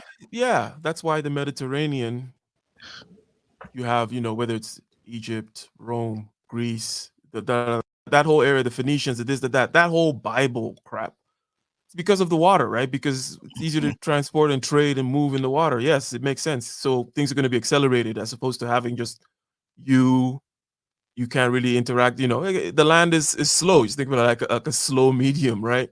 Yeah, yeah. And you need all this interaction and clashes, and somebody conquered you, and you conquered the person back for things to accelerate. Yeah, exactly. So I wasn't an apologist, but I was just saying that because I mean I remember like when I was in school, I saw like brilliant guys from the like because usually in Ghana people tend to look down on people from the northern Ghana, right? They come from a different tribe, they're not Hausa people, right? But Mhm. then when they were given equal opportunity, like access to education, like the account people, they were like extremely brilliant, but even though they came from poor background, Mhm. it's something that I noticed, I observe. You know, even when I came to like uh I saw like people from other groups. I kind of observe the same thing. When it comes to the even me come as an Hausa guy, one thing that bothers me the most is like, how come in Ghana, like when the British left, they gave the leadership right to the Akans, and then they tend to thrive more. But if for some reason in Nigeria, the Hausa people they have political authority, but the people for some reason they're just not. It's really shocking to me, you know. Even when I was in Mm. Cyprus, I met the kid of a whole what's the name? Attorney General. Was it Attorney General? The then Attorney General of Nigeria. And even ambassador of Nigeria to Turkey. Man, he just couldn't speak, proper English, you know? I'm like, and then you meet like regular, Nigerians from the south, like they're very, eloquent, they just and they come from regular homes. I just couldn't, understand like where the mismatch came from, you know, Mm. right? Yeah, it's just hard. Is it something from the culture? Was it the religion? I don't know, you know. And then as such, Mm. it's just hard for them to thrive. A lot of them end up just going back to Nigeria because they thrive more in their local language, and the people Mm. from the south they were able to even move further to other countries in probably like in Western Europe or and some even in Nigeria. I met a couple of Nigerians that I knew they were in Cyprus over here in the U.S., but not the Hausa people. Mm. Well, yeah, yeah. Well, It is what it is. I mean, they're in the north. You mentioned the land aspect. You also there's also something having to do with population density of the people in the south and all the density of the tribes and the kinds of things you have to in order to kind of survive in that kind of a situation. These are obviously speculations, but you know, I oh, you mean, think it's speculation? it's a question of emphasis too. Like, what do you value, right? What do you value? You're If right. if you go to Appalachia, where's is it I West feel like, Virginia or those places in America, right? yeah, the when the steel mines were taken, the Yeah, I poverty-stricken mean, area. that whole culture there, the liberals will say, well, why do these people vote against their interest? You may have heard something like that before. Like, why do they vote against me wanting big government and giving them money or something, right? Which is the Mhm. liberal way. It's like, why are these people, they're poor, why do they vote for the conservatives, right? And it's because they love their guns and Jesus. And guns and Jesus is more important than you might think, Mr. Liberal, right? Because Mr. Liberal has his own Jesus and stuff. He just tends not to know what it is. What is the But Jesus, Mr. Liberal? What is his Jesus oh, it comes in various ways. But there is a woke culture, culture? for example, What does whereby that? What does that you mean? I've I'm heard a just saying, couple of. okay, so I've it's never delved too so much into that. a you are okay. It is not a simple thing. Obviously, it's a long conversation, but the conversation, for example, that we were having about postmodernism, Kaizo and I, is Mhm. part of that, right? So post postmodernism, and then you have critical I'm theories, I'm sorry which to like interject, because Kaiser stayed in the UK, but what culture is something that originates from like Western Europe, or is something, was it like was it bred from the US or something? Because I've never you listen to the US circles, the UK circle, you don't see them speaking about the world culture. It's something more like embedded over here. Am I right or something? the term is an American term. It's American term. Okay, Yeah, go it's an ahead. American term, actually an African American term that then got taken and it's now Oh, means really? yeah. Wow. Yo, Woke is a African American thing. yeah, I've heard it. I've, It means to be woke. It means to be yeah, on. It means you have to have your eyes open to know what's going for on, what the man is up to. But the then conscious, for the now, conscious people, right? The conscious African yeah, American. Yeah, conscious is more. yeah, Yeah, that's what it kind yeah, of yeah. means.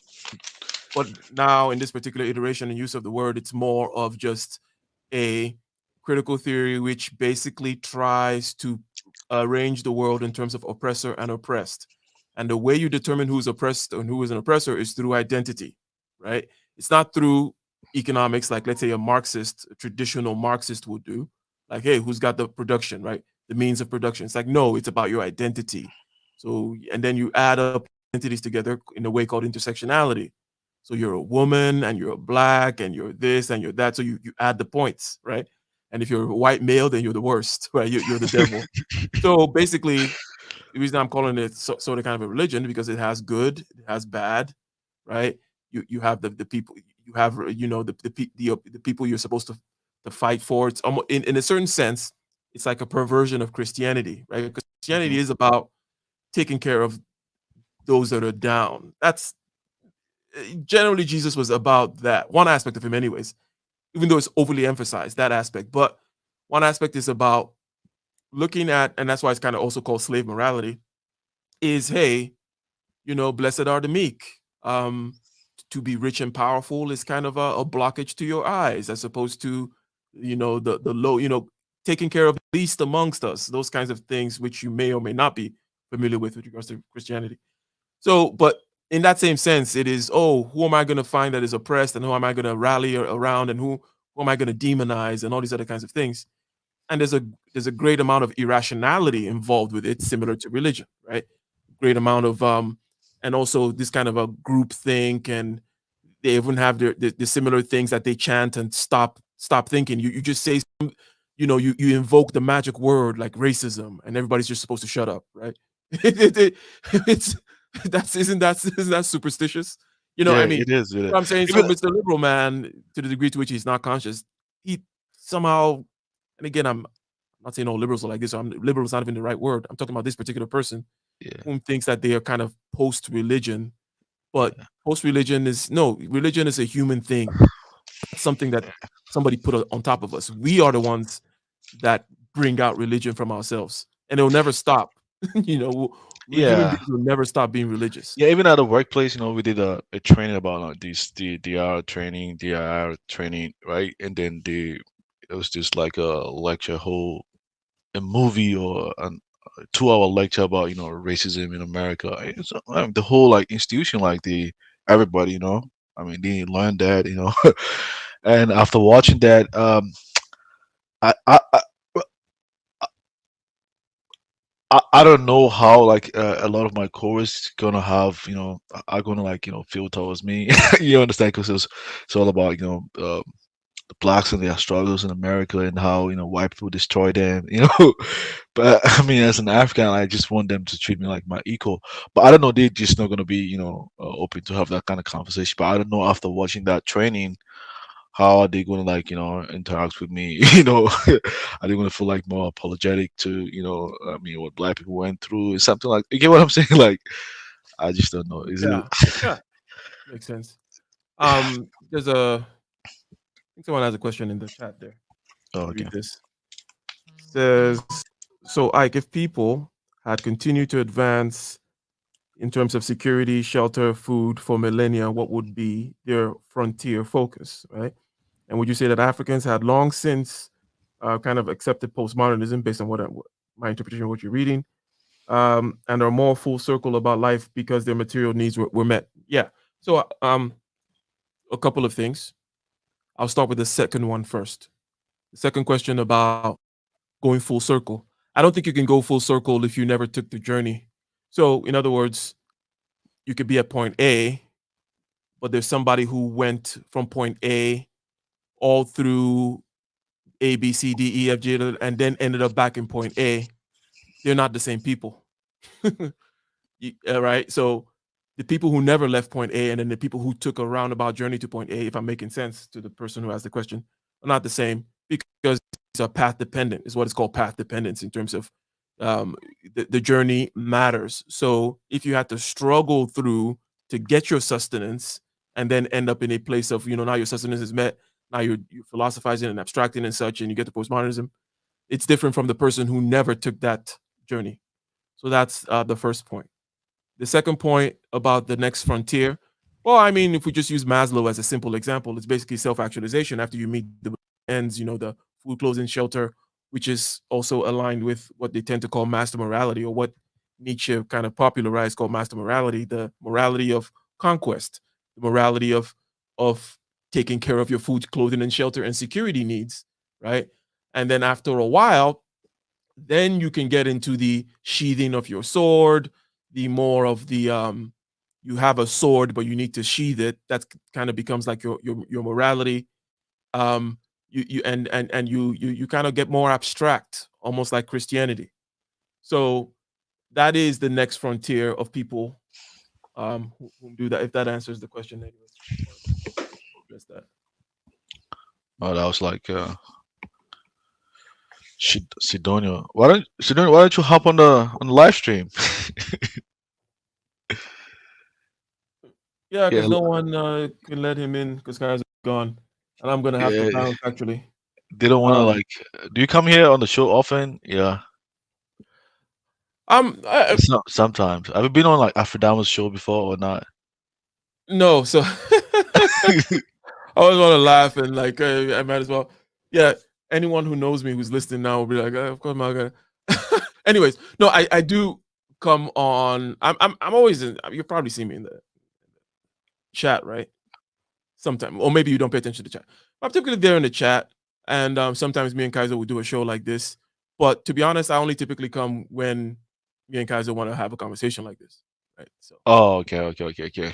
Yeah, yeah. That was a great intellectual conversation. I really like uh enjoyed it. It's just like sometimes like even here like in Washington State, I've been to like a couple like white people like within the circles.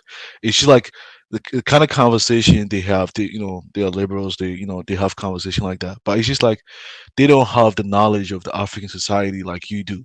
So I always want to have a conversation, ask questions from American perspective or maybe European history, whatever, right? I don't really have that much knowledge about European history, so this kind of shows kind of like help me to kind of learn quickly, right? But then mhm. I tend to like want to relate that to African society, why we are the stage where we are, and then what went wrong and how how can we improve upon that. A lot of it just they don't give a damn about where we come from. So I just don't like to go into their circles, right? For some Yeah, I mean, if reason, you then yeah, Kaiser's channel is a good place for that kind of thing. I yeah, would say.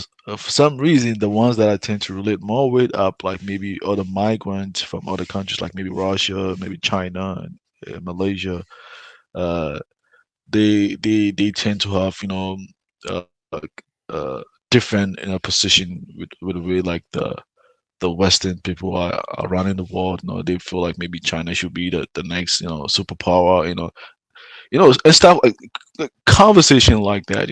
I used to tend to when I came over here, I tend to ask questions like why were we in the state, like why are we that backwards like that, because I didn't the first time I traveled I didn't know like where that back was until I traveled for the first time. I'm like, what happened? Like, why are we at the stage that we are? Why are we not competitive to these other groups, right? Right? Why? I've been asking the question even when I came to a more advanced country like the US. I'm like, whoa, this is even way advanced to the previous place where I was. Like, why are we at a stage that what went wrong? Is it our language? I don't know. Do you think like I tend to ask those questions? I've been looking to find answers.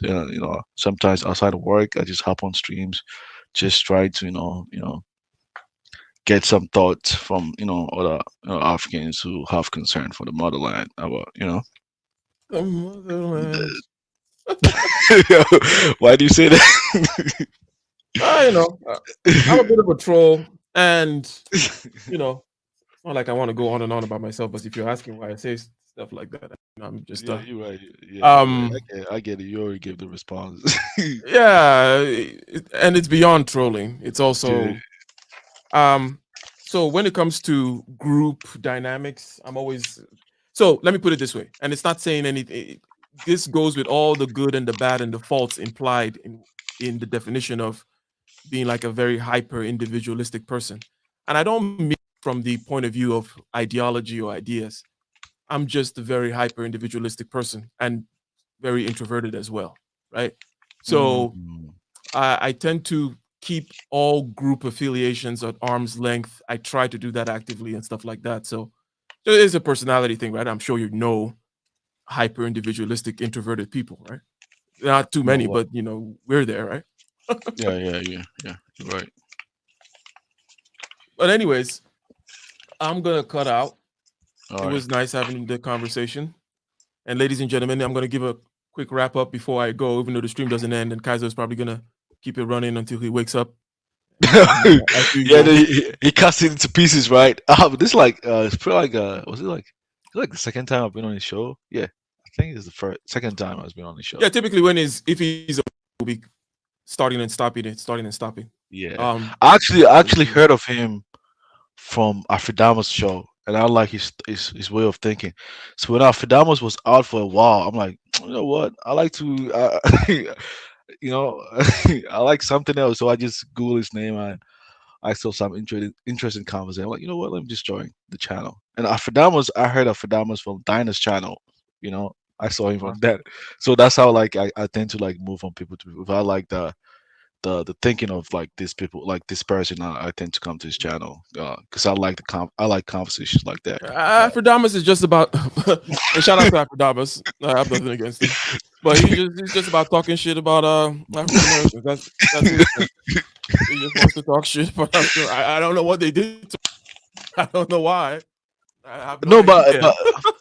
but yeah, you're right. I mean, this is just like internal politics things, right? This is some African American things that Talk you shit know. about Somalis. Talk about African Americans and any other person who's kind of mixed or something or something. I don't know.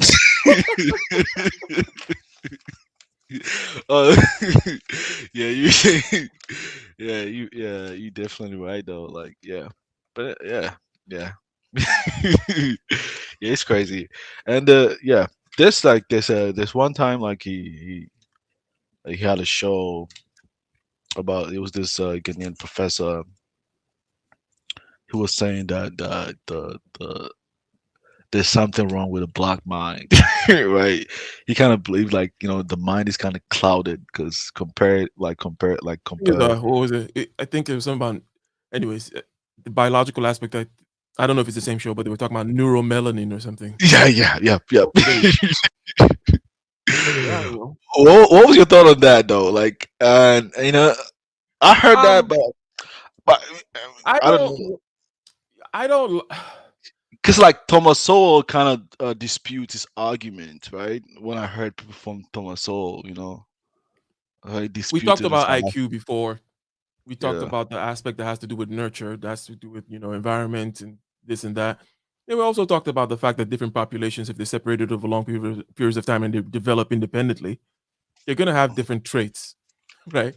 And we talked about the certain temperate climates that are nice and easy Mhm. to live in versus harsh climates and the kinds of people that come out of. So, and then you can just observe their typical kinds of behaviors. When you start bringing, because see, just like I mentioned that being a doctor is like being a technician, Mhm. biology is very, very imprecise. It's We're trying to figure out some crap. So when somebody comes and says, "Oh, this part of the brain does this," it's typically usually BS, even if it's the standard of the science today. 2 months later, someone's going to show you that, Yeah, point science. being, when you start pointing certain behaviors or certain traits, because for example, there's people, white people used to talk about the bumps in the skulls. Oh, you see, the bumps in the skull of the African is different. Some people used to think the size of the brain had something to do with intelligence. For example, like, oh, this brain is bigger.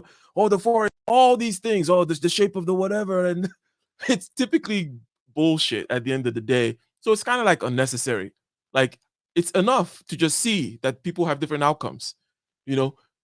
And then to come in and then start telling me that, oh yeah, I did this test, and when I put iodine here and I push this button and then they open their eyes, I see a red flash for the white man, but for the black man it's a blue thing. That means the black man is dumb. Yeah. Those kinds of really just tend to be mistakes for obvious reasons, right? Because talking about biology, something which we did not create, which is very, very, very complex, and people want to find shit in there. But anyways, so those are my general thoughts. with regards Yeah, to you're that. right. Cause yeah, he was just it was just crazy theory that he led into this crazy conclusion. I just never agreed with that because, I mean, for me, I mean, I don't know. If I was watching American movies, I'd probably believe that. But after coming over here, I seen a way crazy, people from the same race that they claim to be superior. I'm like, I don't believe all of them are like that. I tend to believe that there's just a few of them that are, exceptional that tend to, look after for the weaker groups in their societies. I just, but unfortunately, in our society, you don't see that. I don't know. I don't know. Or do you think? Oh, do we? Is it fair to say like we measure societal progress based on uh, technological advancement? Is it fair to say that? I mean, It's like asking me if we measure a fence based on its height or its length. yeah. You can measure it both. You can also measure the thickness. And depending on what's important to you, if you like tall fences, then you're gonna be like, hey, tall. Yeah, If you yeah. like wide fences, you're gonna be like, okay, wide. So there's not obviously you measure what you want to measure based on the outcome that you want. One. The question is, what is the outcome that you want? Or are you just political game? If you think that a particular society is better for meeting food, clothing, and shelter, and it's a certain kind of economic safety, which has to do with technology in the sense that it makes the society more efficient in terms of production and economy, then yes. If you're trying to measure some other things about like okay the aesthetics or the cultural values or the ways of being which are better, then you measure that one too. So there's nothing wrong with showing me a measurement. It just depends on what you're why you're taking that measurement and why it's useful to you, right? So there's nothing wrong with saying technologically advanced versus non-technologically advanced. But is that everything? So No, it's not if that is everything. like if that is the case, why then like in your conversation like some of you like Kyle would tend to say like maybe some Africans have like low IQ. Why does he tend to say that? Because as someone like who grew up maybe in Ghana, and I know a little bit of the maybe Ashanti language and the Hausa language, I would say if the let's say the Hausa society was a thriving society like the US, I wouldn't survive over there because the language is way advanced beyond my level. Because when we left there, we in Ghana, the kind of Hausa we speak is way beyond my level. When I meet people from like those region, they speak higher level beyond my comprehension. I don't think I'll be able to thrive. And similarly, even with Ashanti language too. Even when I was in Turkey, that's how I noticed. Even having a degree in English language, and then in a society whereby the language prevents you from excelling, I don't see the reason to stay over there. I'm like, no, I gotta go back to where I come from. Probably go into a society whereby at least the language can give me a leeway into their society. Mhm. Mhm. Mhm. But one A, I have to go, and B, regarding Kaizo's low IQ thing, you're gonna have to ask him. But uh, you shouldn't take that too seriously. It's a Oh no, way of no, no, making no! a I was point. just no. I'm just Yeah. curious, like why It, they it, tend to label but other there is groups a like. point he's trying to make. The low Mm, IQ thing makes is a good box to signify all the issues and problems which we've been talking about, right? okay, You say, okay, "Oh, okay. why are we this? Why are we that? And this and that." Oh, the Kaiser earlier just it's called them, false idol worshippers, and they'll just take on to blah, blah, blah. They talk about the fact that they grew up in an area where there is abundance, hence they don't have this kind of strong kind of survival instincts and didn't have to go through the whole process of blah blah blah. All that stuff you could just put it in the low IQ box. You could say it. It also triggers and it's also good for content. So that's really what's going on. Oh And yeah, also, if you measure the IQ, you'll find out that it's low. But then that's a separate question in the sense that there's two different scales, but right? how do they measure the IQ though? Is Yeah, it based on so like the let me. language or what? Okay. No, no, no, no, no, no, no, no. I mean, a lot of people like to talk about, oh, it's like no No, patterns no, that anybody can. I'm just Let, asking out of curiosity. yeah, I haven't taken I'm time gonna to. say what it is. It's basically patterns that anyone can recognize, right? So it's Mm, not like language specific, historically specific, blah blah blah. But here's the thing, okay? uh, IQ, a white man that has an IQ of 70 is practically useless, like like an imbecile. Mm. But you go measure some African somewhere, and you see his IQ is 70, and he's a fully functional adult. Okay, now he's not the highest IQ African, obviously, but he's he drives a motorcycle, he does this, he sells business, he has a family, all that kind of stuff, right? He functions. So there's a different scale, you know, there's a different thing going on based on the environment, right? Um, Mhm. 70 where you have to kind of adjust and be like, okay, in this environment, a 70 IQ person is just fine. But in this other environment, a 70 IQ person is a complete imbecile. Like This it's a completely. different thing. So there's Yeah, it's different tight. yeah, so but it's an interesting, more deeper thing. But actually, that IQ thing is not that important. It's about Yeah. really, are you gonna get shit done? Okay, Yeah. and until we Exactly. get our act together and get shit done, then it's pointless. Yeah, because even I heard, some of like the interviews of Thomas Sowell, he did say like in his experience when he was teaching in one of the Ivy League universities, he was saying some of the black students from America who had the chance to go to like I don't know what I'm not sure if he taught at Harvard or something like that. He said like a lot of them weren't thriving in those like universities. They tend to even end up dropping out after 2 or 3 years, man. And he was saying the same students that were admitted in Ivy League universities, if they had went to like maybe state universities, they could have been way successful than going to like the Ivy League university, you know.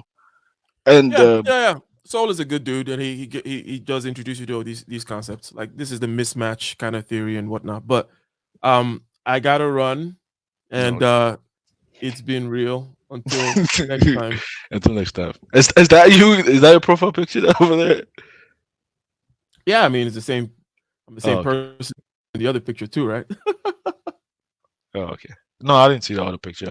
I didn't Oh, know. got it. Okay. Yeah, yeah. I'm a white man. All right. Okay. Bye. Good. Have a good one. Bye.